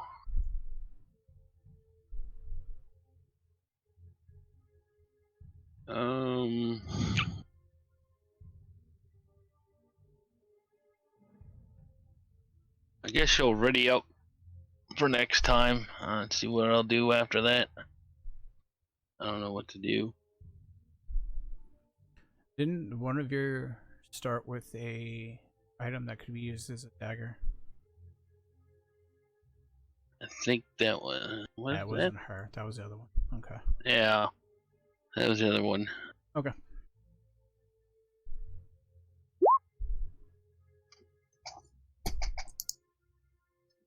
Okay, I am going to move over to here and keep watch for anything else responding to the sounds of combat.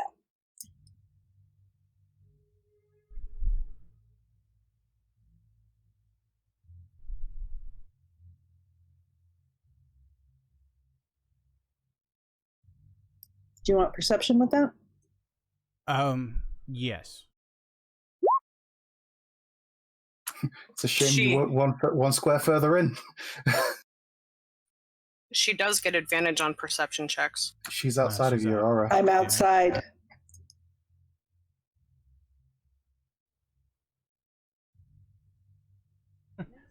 That's Alton. Oops, I thought I hit the check. I did hit the check. It might. Yeah, the API. Yes, twice. Oh, okay. End of turn. All right, so.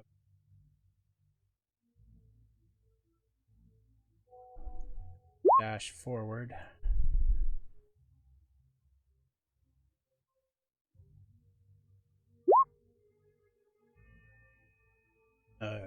The prince says, I shall let all of you take care of this. My noble self will protect Stool. Brings up Alton. He's gonna eat Stool, watch out.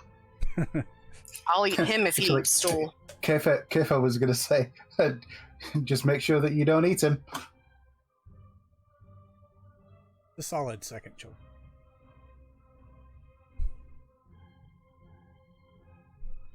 I'm not above eating princes.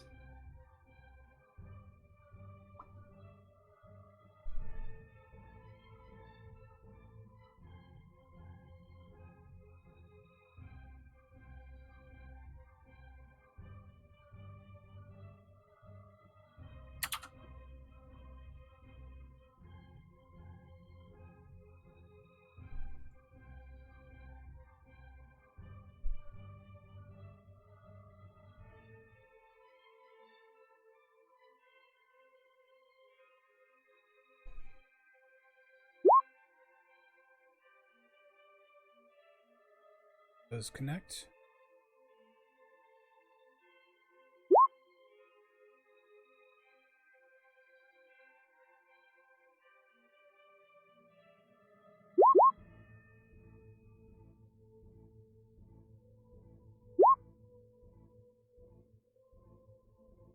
Tried to punch this. Oh, that's right. By the creature, so he's.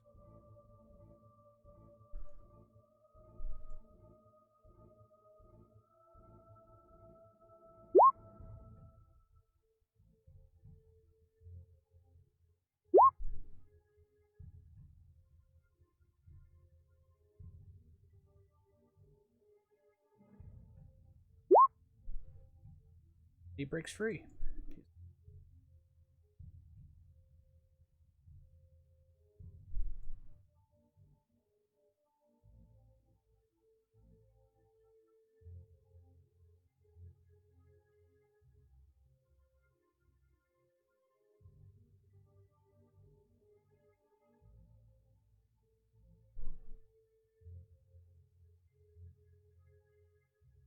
That instead he's oop.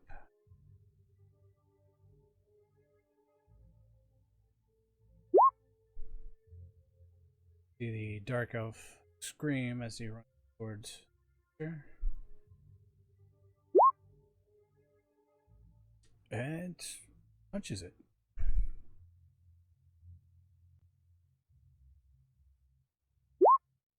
Kayfar's like, hey, you wanna quiet down there, bud? Derby runs up. Oh. Take a bite.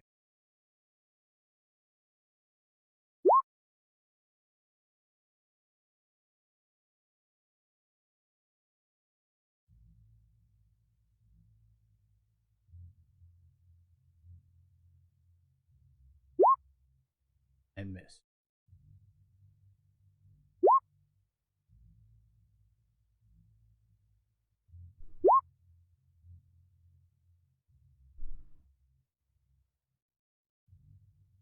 All right.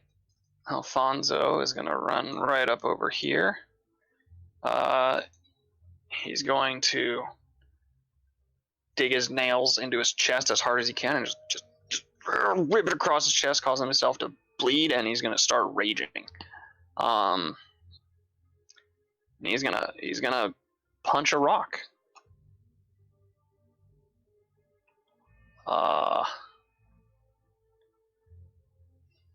Yeah, so unarmored is just my unarmed is just my strength. There should be a macro with a fist. D20. Calculates everything, but yeah.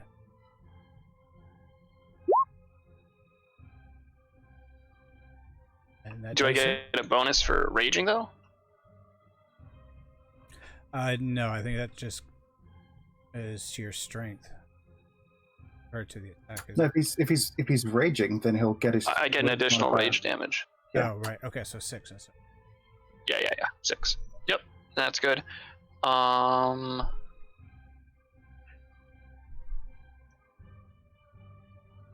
I'm gonna yell at this guy to tell him to get out of my way. I want to punch the rock. I don't want him punching the rock. I want to punch the rock. Okay. That guy right there. Get out of my way. Turvey just kind of gives you a weird look.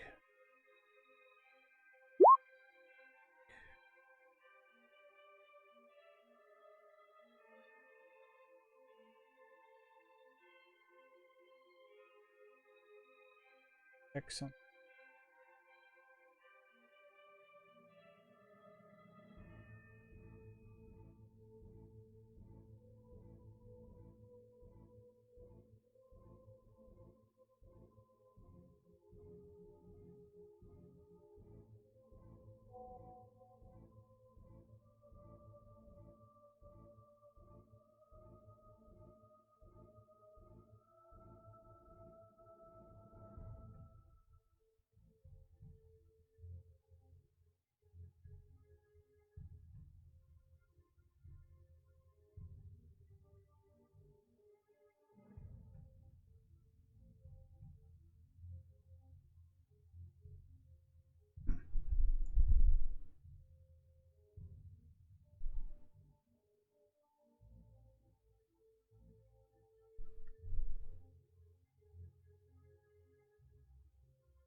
So he's just gonna go ahead out Alfonzo with his tentacle. Bring it.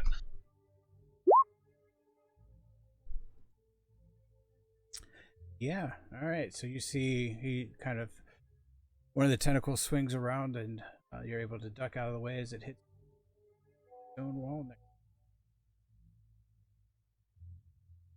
Too slow. As he tangles up in his own tentacles.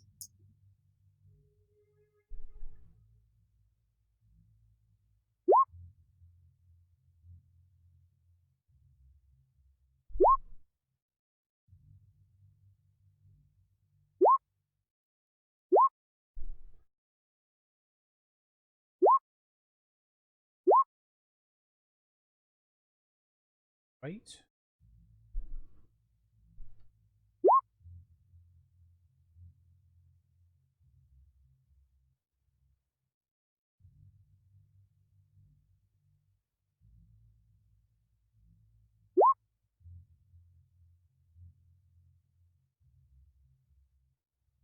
Kayfar. All right. Round and round and round we go. Let's see what the roulette wheel has in store for you this time.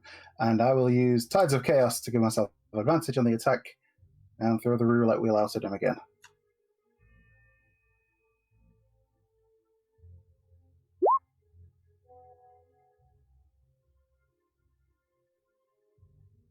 And this would be poison damage? Oh no, hang on a second.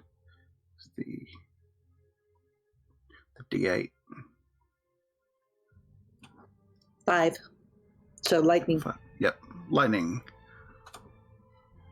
All right, so 14.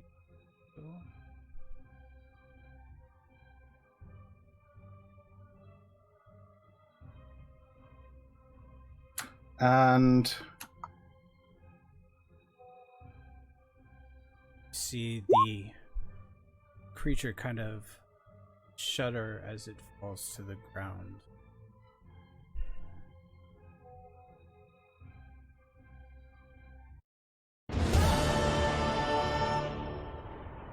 Ooh, Calamari, anybody? that's a nice wild magic result. it is.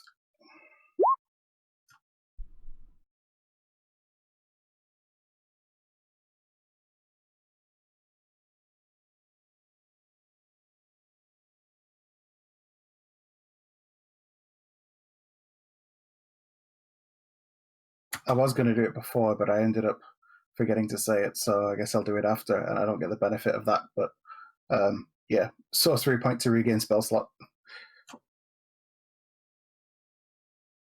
Did you say it falls to the ground? Is it dead? Yeah. Okay. Wait for the API to update, so add to the.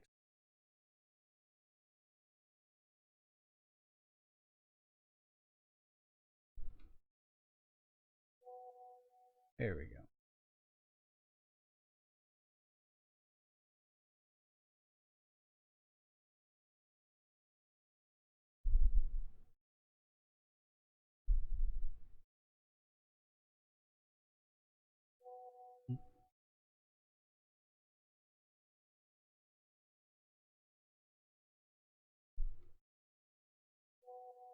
Right.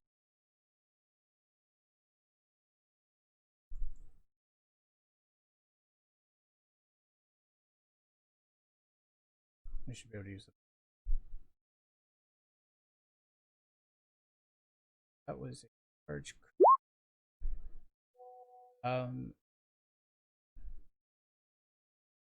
Ikkiki, right down.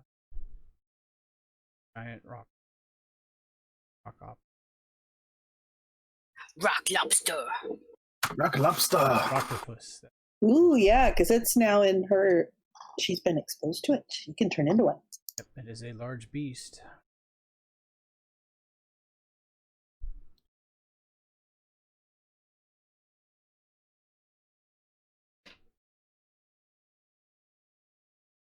To also have a dead animals. Who's hungry? Yeah, it's large. That's our food quota for the day. It actually is 32 pounds of. It's a big octopus. So that's 2 days worth. Okay, so easy way to deal with this is we cut all of the tentacles off. Tonight we eat the head and body, and then each some of us take the tentacles, and that'll be enough for tomorrow's food. 8 people carrying a tentacle each should be easy enough to manage. Yeah.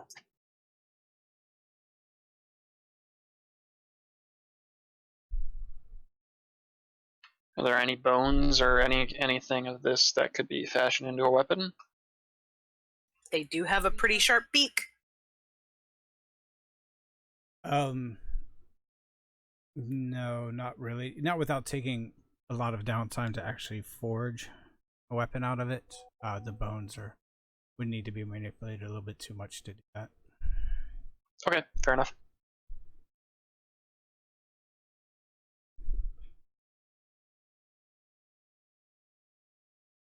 Great, so yep, so you guys don't need to rest. That was the encounter. Kind of interrupted. Are we doing long rest? I mean, you guys can still take the time to get a full long rest.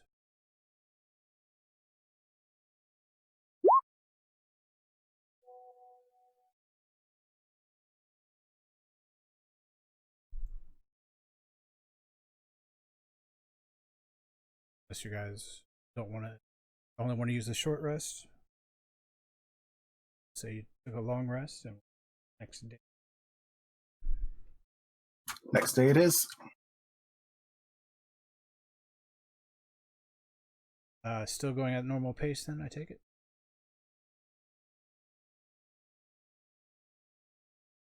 Yep. Right.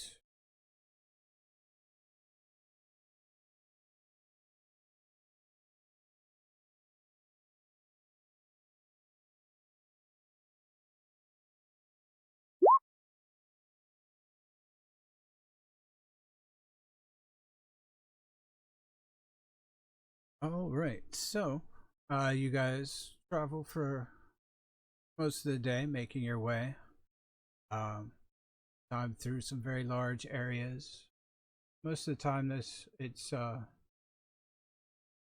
dimly lit by the phosphorus moss, lichen, however you say that word.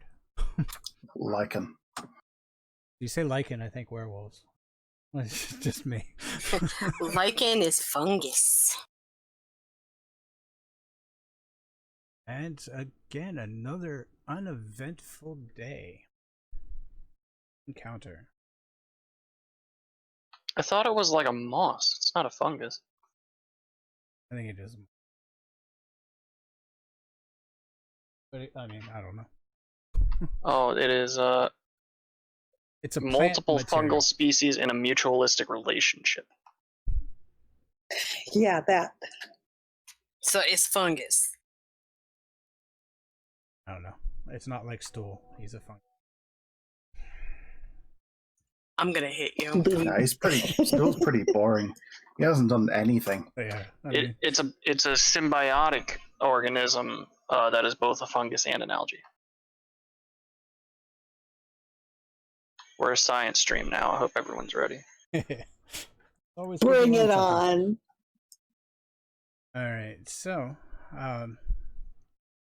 once again, Prince Durandil. All right. He's going on in Elven about how he can't wait to get back to the surface and back to his kingdom, transform back out of this shape, and have his lovely, wonderful face and appearance once again. And he kind of mimics like he's stroking a mustache.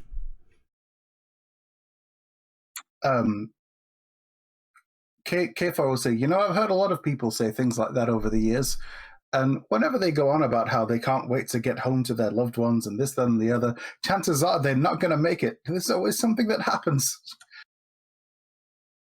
Well, But it's perfectly fine. I know, me being of royal blood and elven, lived so long, this is nothing. I'm glad to return to the forest. Kayfar mentally checks the roster of our sort of the marching order and make sure that he is not directly next to him. Keep a little bit of distance. Whatever happens to him, he doesn't want to be part of it.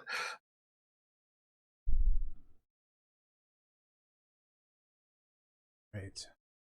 So you guys kind of just go throughout the day. You notice a little less backtracking and stuff this time as you make your way forward. And once again, gets down to that time where it's getting close to bedding down for the evening. So I need a D20.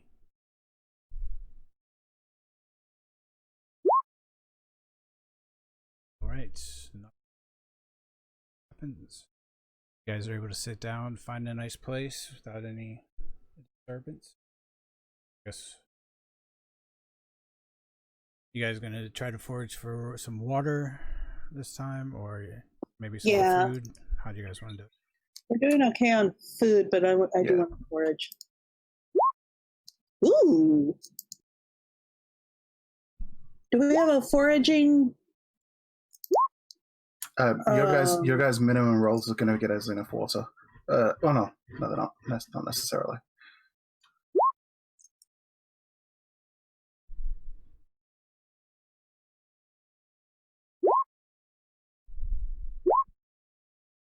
So I've only got 2. I'm tracking food, but I'm not tracking water. Is someone else tracking water?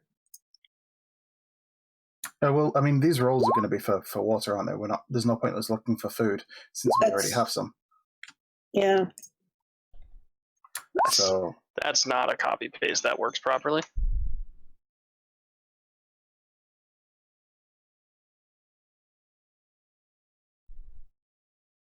So Ikkiki gets 9, 6. That's 15.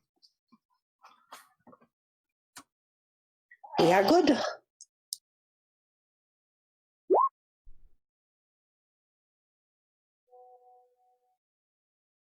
The wisdom. Name. The wisdom mod name? Oh, no, a wisdom bug. Trying to create a foraging map. Oh, okay.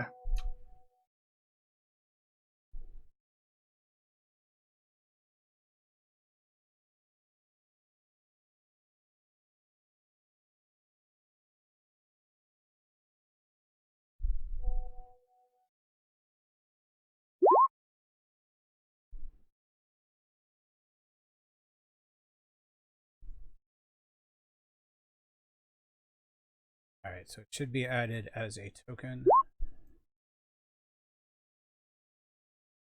It's probably spelled wrong, but It's not factoring in our wisdom bonuses.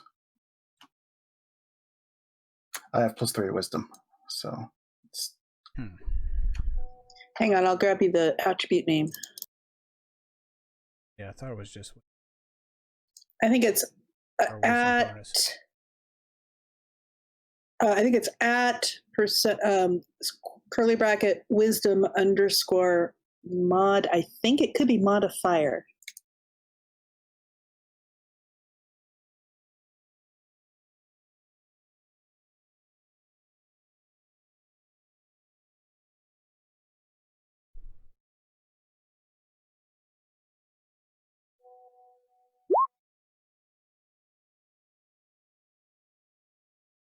Alright, it should be updated.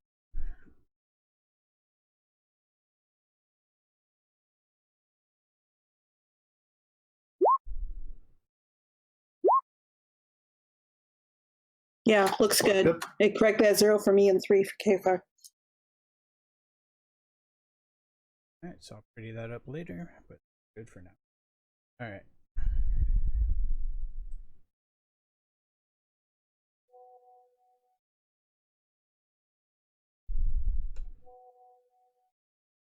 Alright, so you guys headed out next day.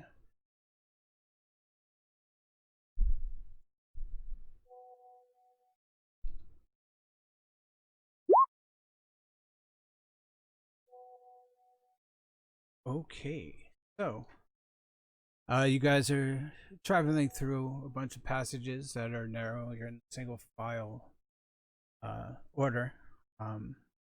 The area is dimly lit, and has a kind of weird tingle in the air as you guys are walking through. Sarith points out that the fungus and stuff that is illuminating the area has some special abilities, and we may not want to stay as long as, or it could give bonuses to magic, but you need to be careful with it. Kind of what created the Underdark.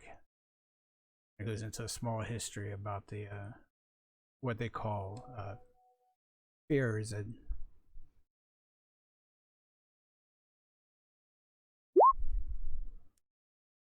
right.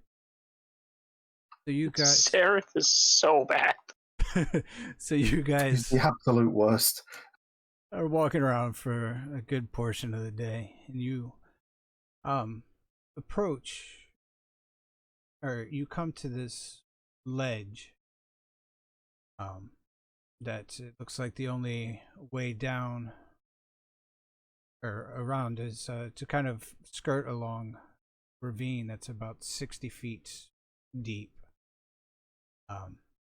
Says it's the best to try to either make our way through it or take about another day and a half to go around it. How far is it across? It's okay. Oh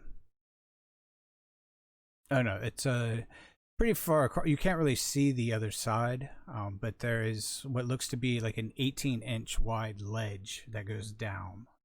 Ooh, narrow. I ask him, how far is it across?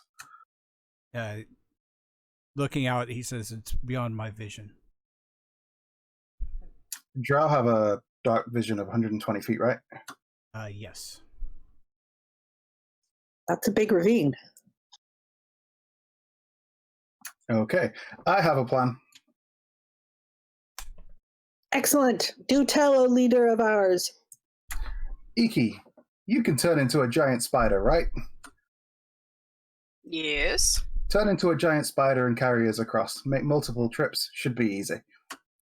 Across? Wait, is it going down, or are we Yeah. going across something? Well, We're going across a ledge, aren't Or are we? we going along the edge? yeah, along the edge to go across it. Yeah. So it's To go along it. We're not crossing over the gap. We're going along the side of it. Yeah, to go across.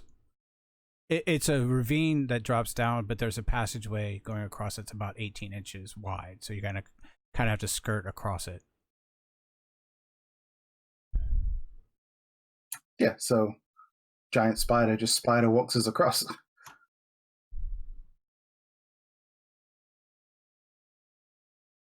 I mean, it's Tell me that's a bad idea.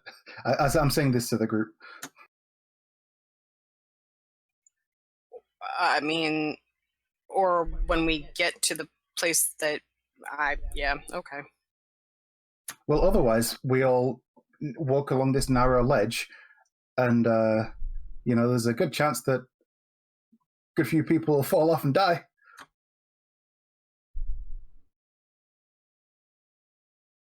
Then again, that would be less mouths to feed.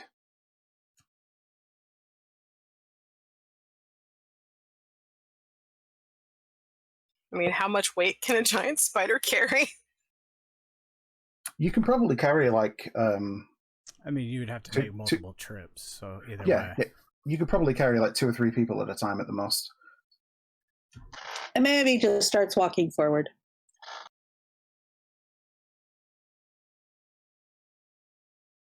All right. So to make your way across, I need a dexterity saving.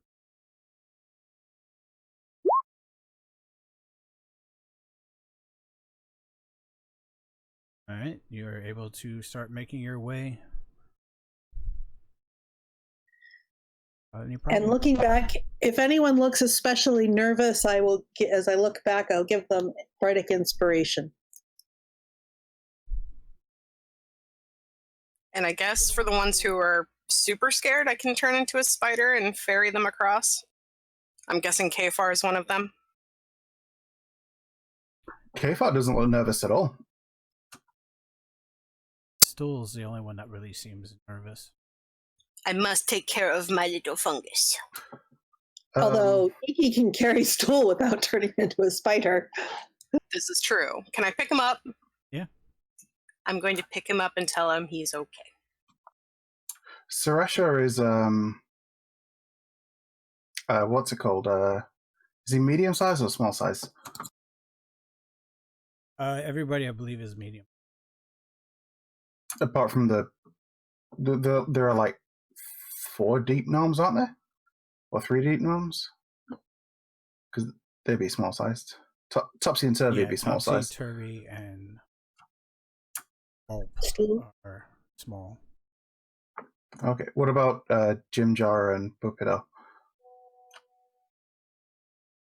Jim Jar is a medium for deep gnome.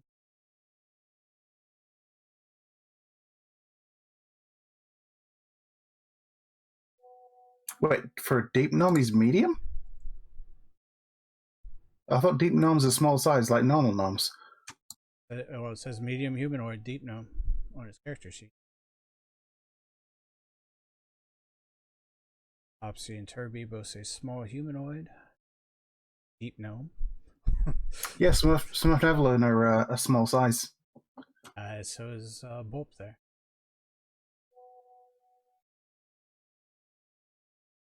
Yeah. How about stool? Is stool small or medium? Stool's definitely small size. We've established that before. And Koto.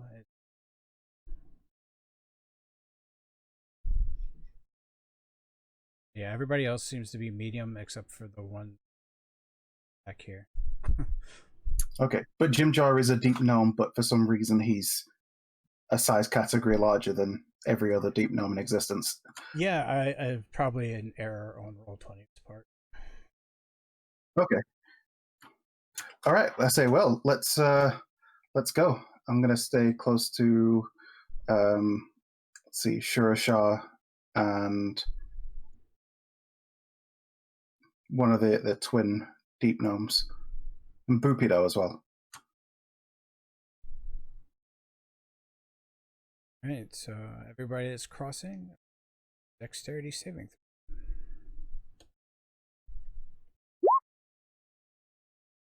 Who all has bardic inspiration?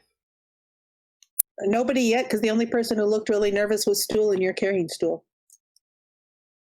I can give you bardic inspiration. I can inspire you since you're carrying somebody. That would be amazing. Okay. Yay. I inspire.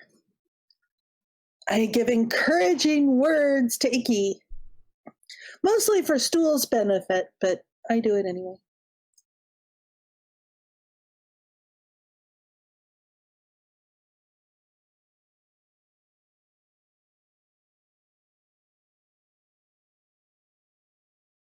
What did in the last fight? What did Shurashar and Bupido do?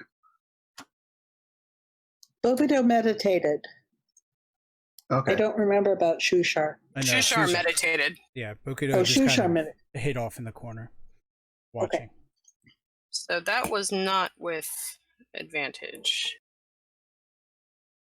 You don't have Bardic gives you an extra D6. D6.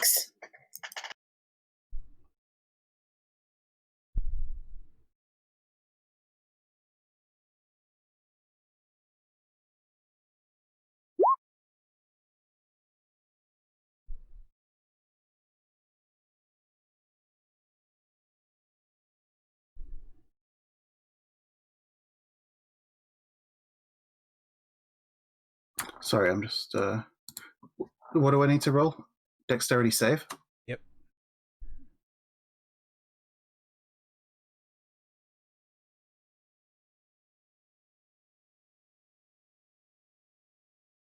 I'm going to go ahead and use my tides.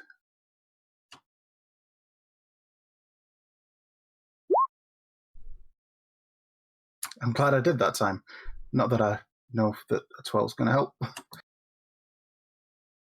Hope it does. All right. Yep. So as you all are crossing, three individuals fall as they're making away. Gem Jar,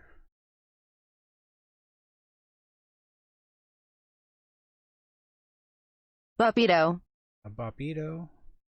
and the Prince all fall. What's the fall damage? After 20 feet, 10 for every... No, it's D6 for every 10. It's not after 20 feet. It's just a D6 for every 10 feet you fall.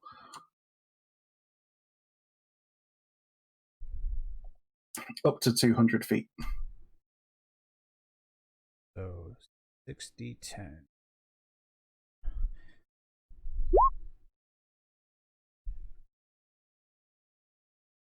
D10. D6. Oh, sorry, D6. D6. Yeah. Don't know why 10 is sticking in my head here. 10 feet. D6 for every 10 feet. Wow.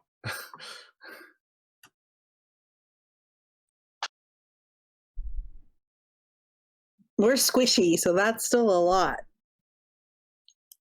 We don't have any rope or anything. How are we going to get... Ikkiki, can you help retrieve them? I can crawl down there, but if I try to fly down, I can't see anything. Torch again.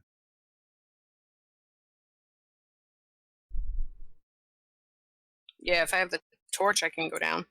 Do you have the Druidcraft cantrip? No. Okay.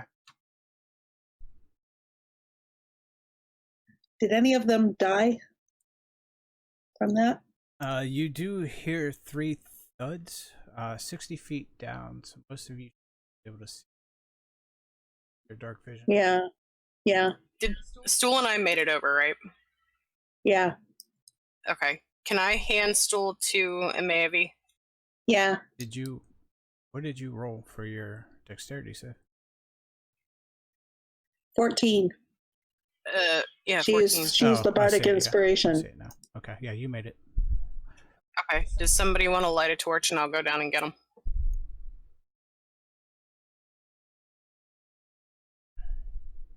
Anybody? I don't have a torch to light.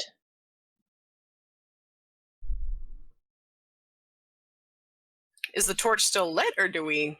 No. That was like 2 days ago. Yeah. Yeah, most torches only last for an hour, so... And that's an actual torch as opposed to a makeshift stick.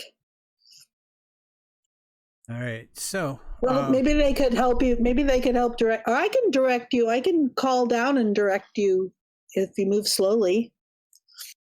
Well, you can hear the sound of 2 of them kind of yelling back up.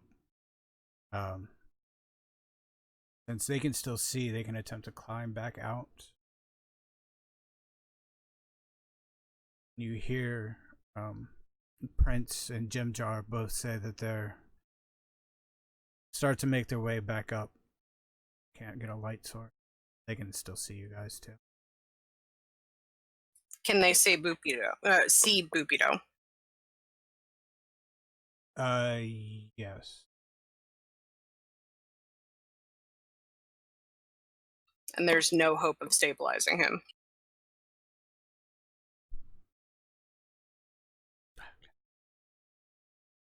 No.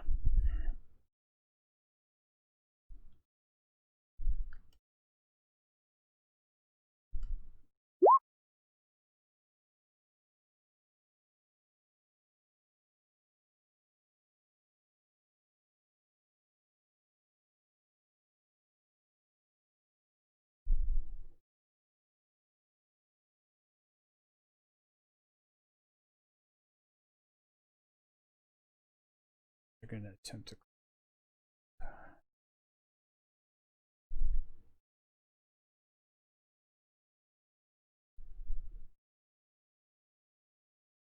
I'm just going to say, if you guys start to slip, just scream so I can hear you and I'll get you.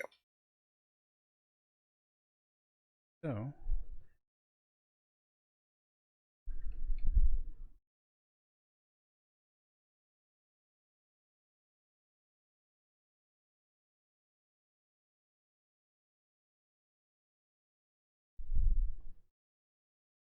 All right, so they start.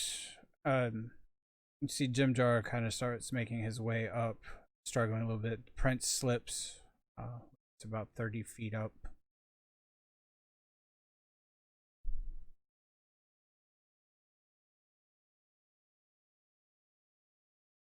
Back.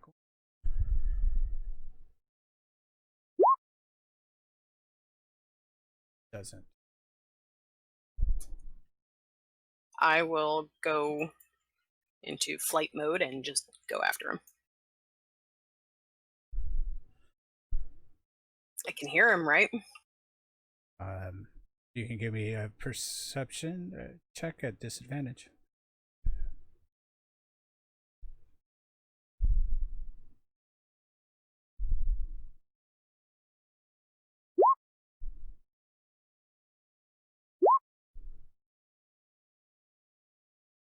Right. So you are able to catch him, or at least find him, and catch him from.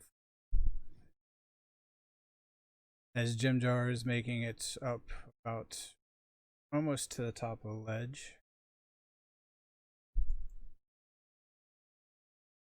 Be very, very careful, Jim Jar, and I will give him more bardic inspiration. 6. Yep. Oof. He actually, with that, is able to grab back onto the ledge before he starts to 60 feet. Yeah, because especially as the closer they get, I don't want them to fall again. They'll die. Yep. All right, so those two, with the help of Ikkiki, make it back to the ledge across the ravine.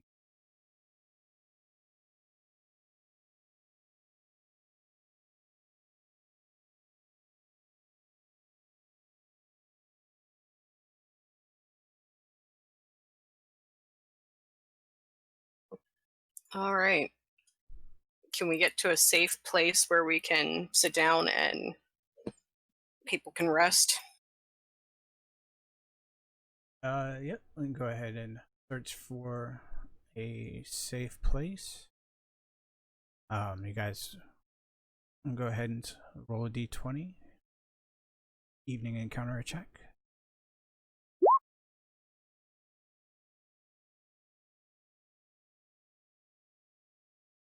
I take it my thing didn't do anything then? No, he had a critical success. So.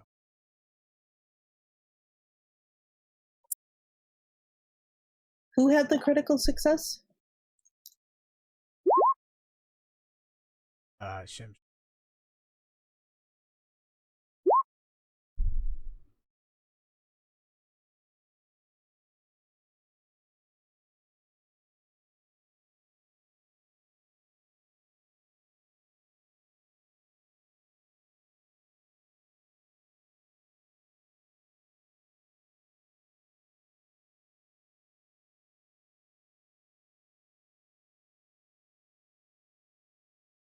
So 15 for the encounter.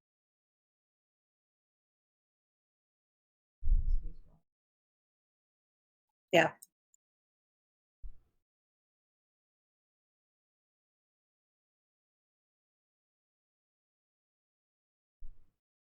Oh. I need another d20 then. Alton rolled, Deadly rolled 2 of them, so. Pick a d20, any d20, not that d20.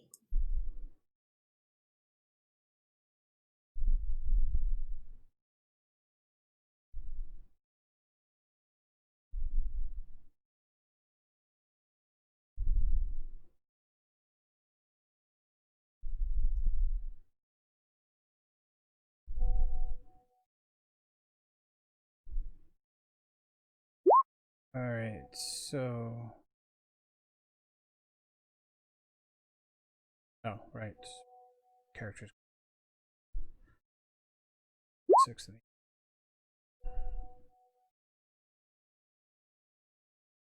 Yeah, so Alton would have fallen. I mean, do they not have any bonus to their dexterity saves?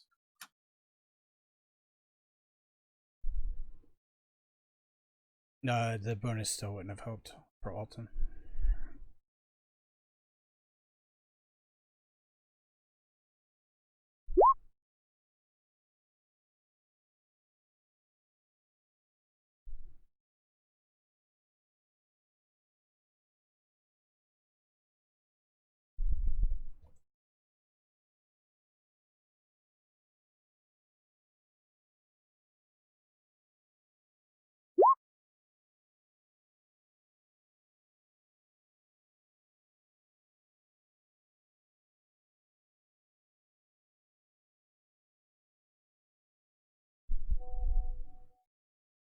Alright, so Alton would have taken 12 as well.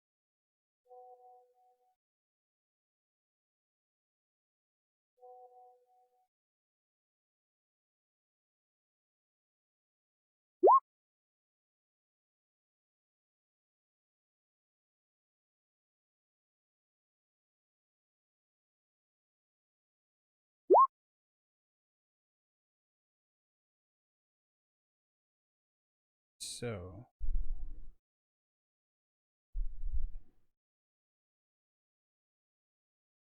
now I need the extra d20.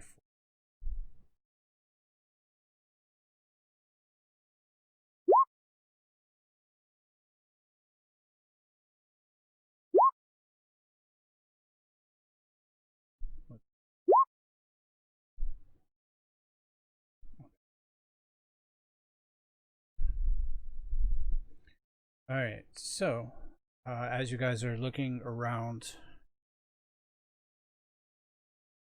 actually, I need everybody, before that happens, I need everybody to make a sanity check. I failed.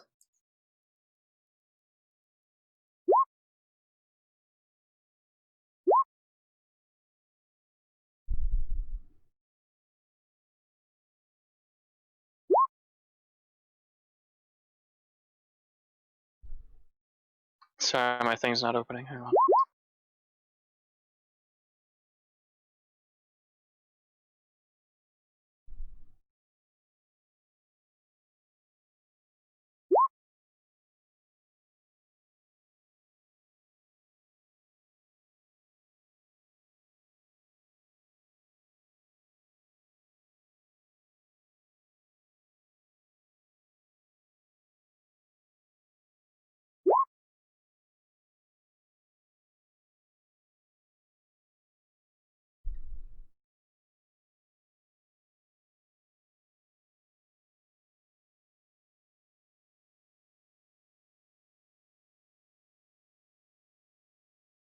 Alright, so everybody gained. That did not roll higher than a 30. Okay, so what does that mean? And do I gain 2 for a nat 1, or do I still only get 1? No, just 1. It's a level of... I have exhaustion. I don't see madness on my sheet. No, it's something you're going to have to try. And what happened that caused us to have to do this? You're not 100% sure. You just know within the area that you've been in for a little while, that have a weird...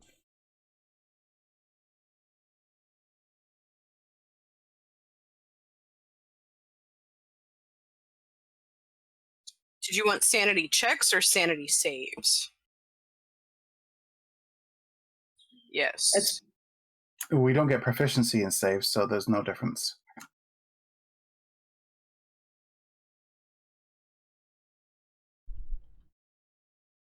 Checking.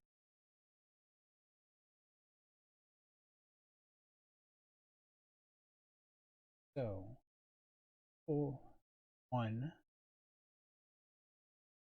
You get a bout of short-term.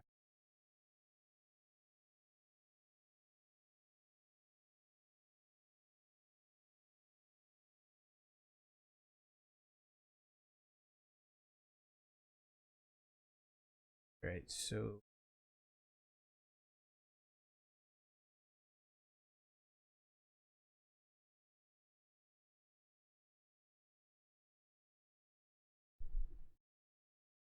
in the tables,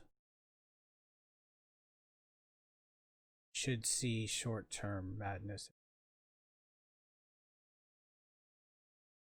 One with 3 lines.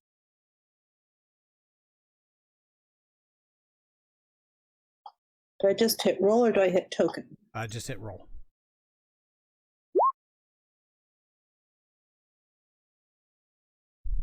Ooh. Or roll a d10.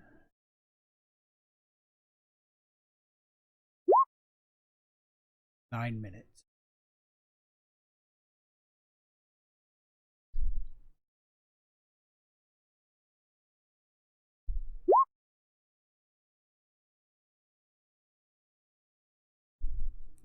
If our years last for 2 minutes. So Alton, I need you to roll for your. And are you screaming, laughing, or weeping, Kayfar? I'm laughing. He's doing All at the all same 3. Hysterical. He's hysterical. And that's what drives me into retreat into myself. I like that CRENZ is in the same mindset that I'm in. He's doing all 3 at the same time.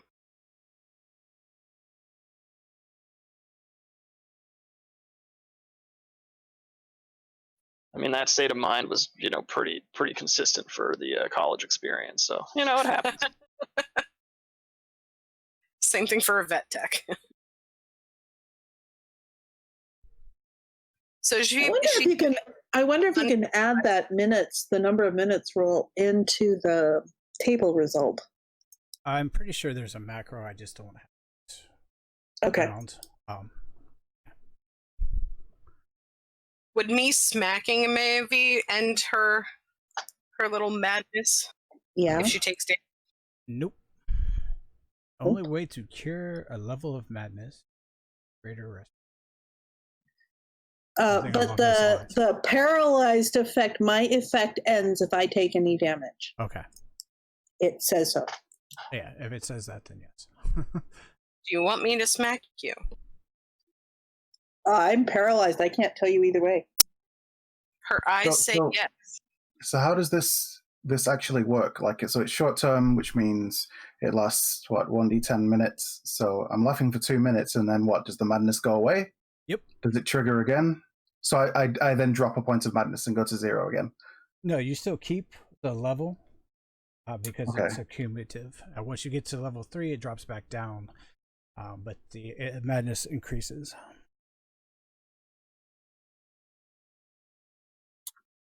Okay. Until when? Does it drop at rests or? Would we need greater restoration?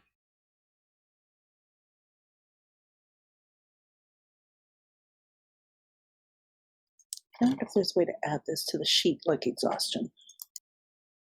But that would be a bigger thing than something we can just do during stream. No, it continues. It just accumulates until you get a greater restoration or something like that or even calm emotion will sometimes get rid of that level, stuff like that, or extremely long periods of rest.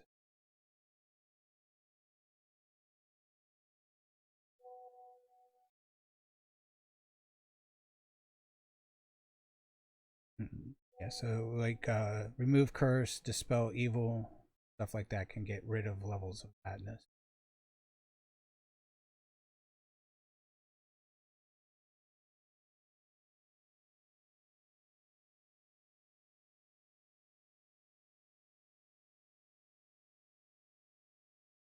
All right, so you guys searching around looking for a place to rest,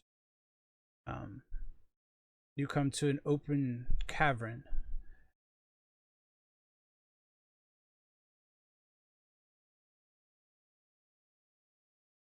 Anyone have below a 14 passive? I do.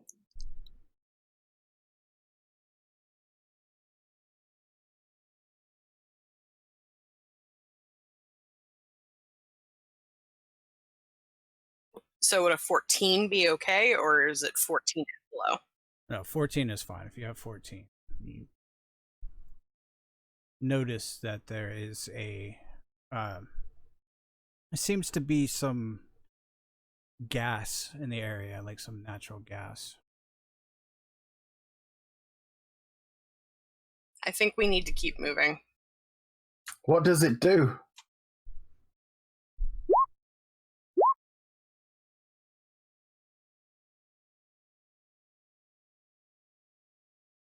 You feel it may have some natural effect, but it's definitely not going to be something you want to prolong your stay in. Also know that might not want to take open flame into the area.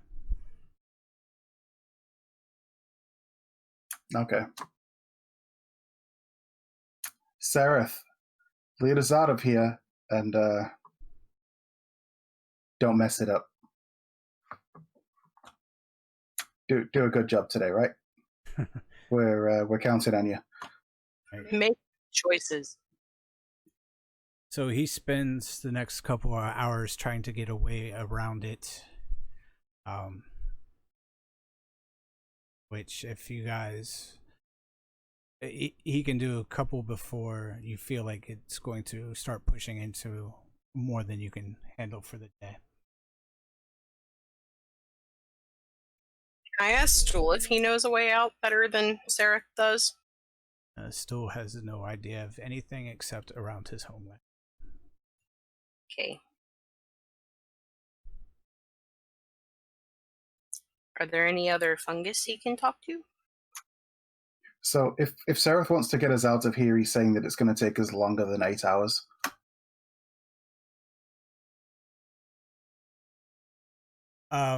To find a way around it to continue on. He said it would take a couple hours to find a spot that you can rest at, but it's still going to add more days to the traveling. So it'll add like another day and a half.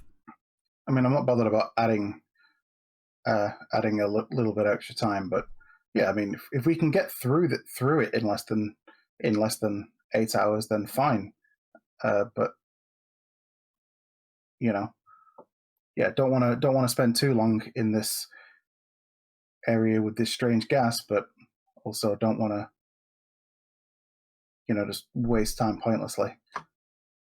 Yeah, so essentially it's a couple hours to find somewhere else to rest, or just kind of try to push through to get through it to another place to rest and at least continue on the path. And this is beyond the 8 hours of traveling time?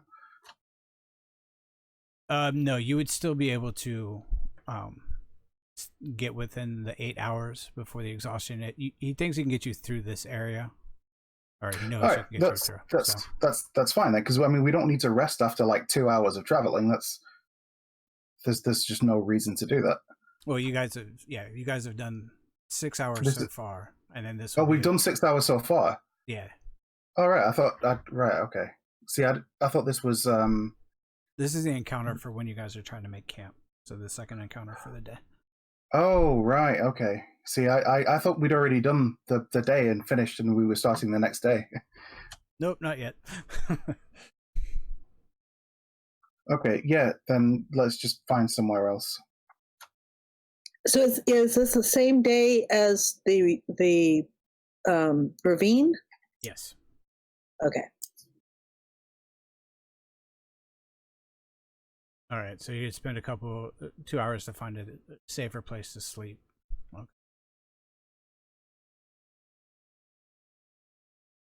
All right. Get around that encounter.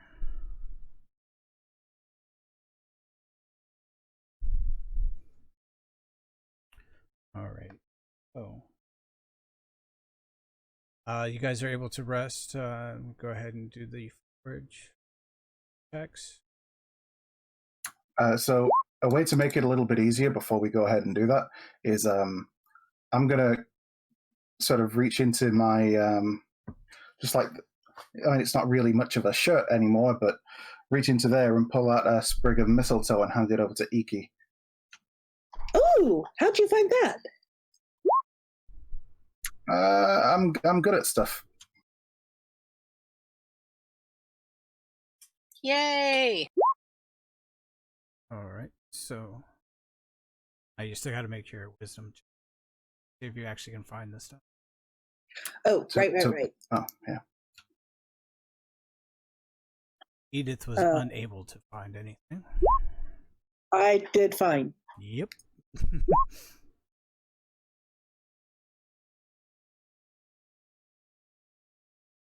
Does a 14 pass? I can't remember. Let's do it.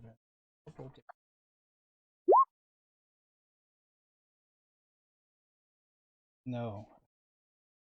It has become more difficult, so you actually need an 18.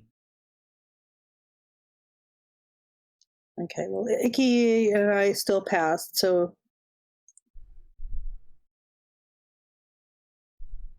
let's see, 30. So we were at 6, plus my 6 is at 12. We're now a party of 14, so let's see how much Ikkiki finds.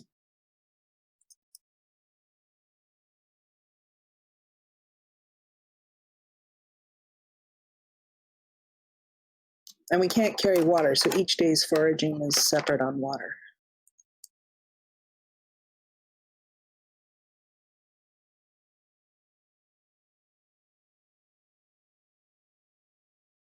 Fourth one.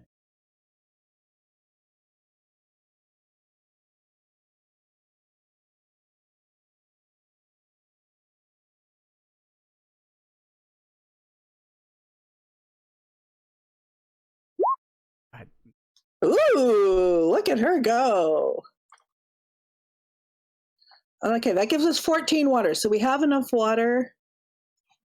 And I can cast Goodberry now too. we have 22 food. So that's a carryover of 7 food. Yeah, but save your leveled spells only for the days that we need. This is the end of the day, though. Like, not using it today is kind of a waste. And they last for 24 hours. Unless we have an encounter in the middle of the night and she has to use spells that she doesn't get back until the morning. But then she also has 10 hit points worth of healing. There's that. So, gonna cast Goodberry.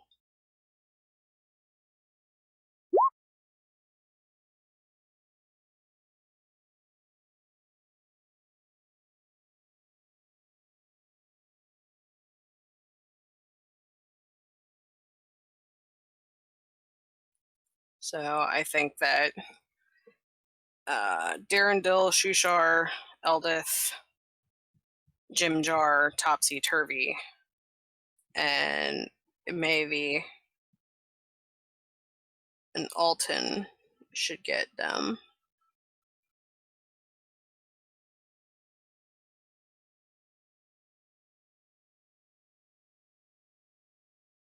At least get 1 hit point for them. Alright, so which NPCs was that? Darendil, Shushar, Hold on.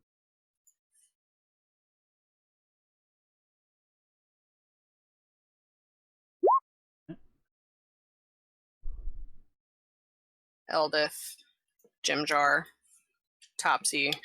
Well, we can rest, so we should carry it to have tomorrow.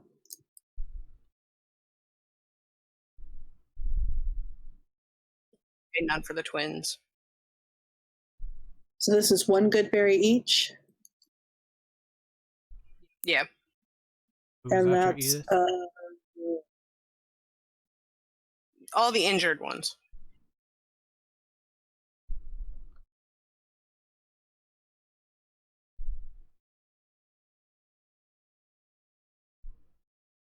the topsy-turvy or not.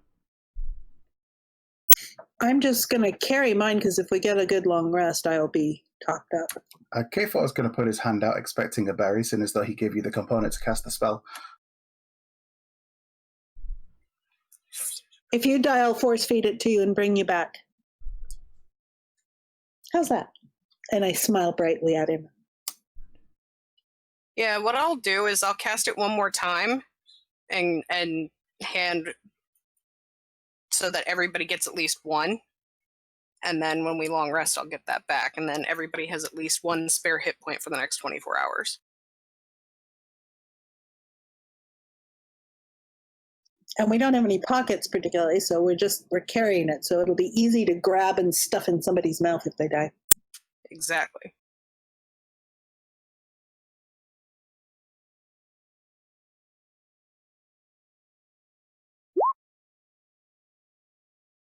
So I don't know if that would be like something we would put in like the temporary hit points. I put it in my inventory.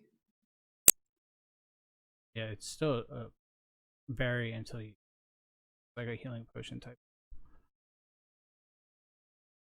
And I also noted that it was a 1 hit point berry.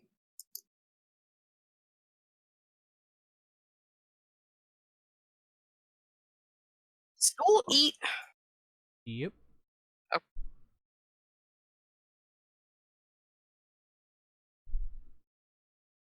So that'll be enough for everybody to have one good berry like on their person, and then I'll like tuck the rest of them into my wings. It's called anting. Yay, nature.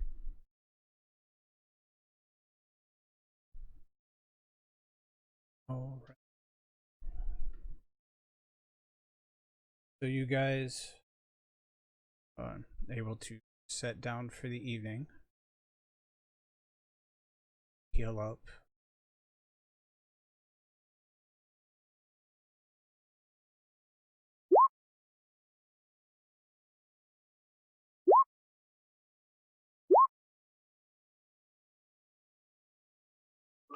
Thank God Kilter got a long rest too. I was getting worried. Trying to see if the API was working.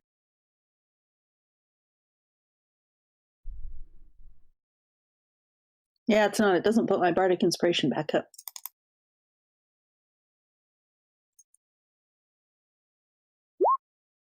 It didn't get my hit points up either. Because it's still low.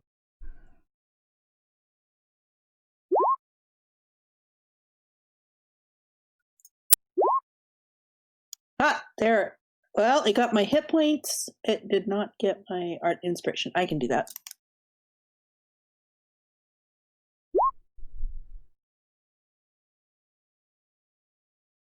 Right. So you guys are starting out next morning.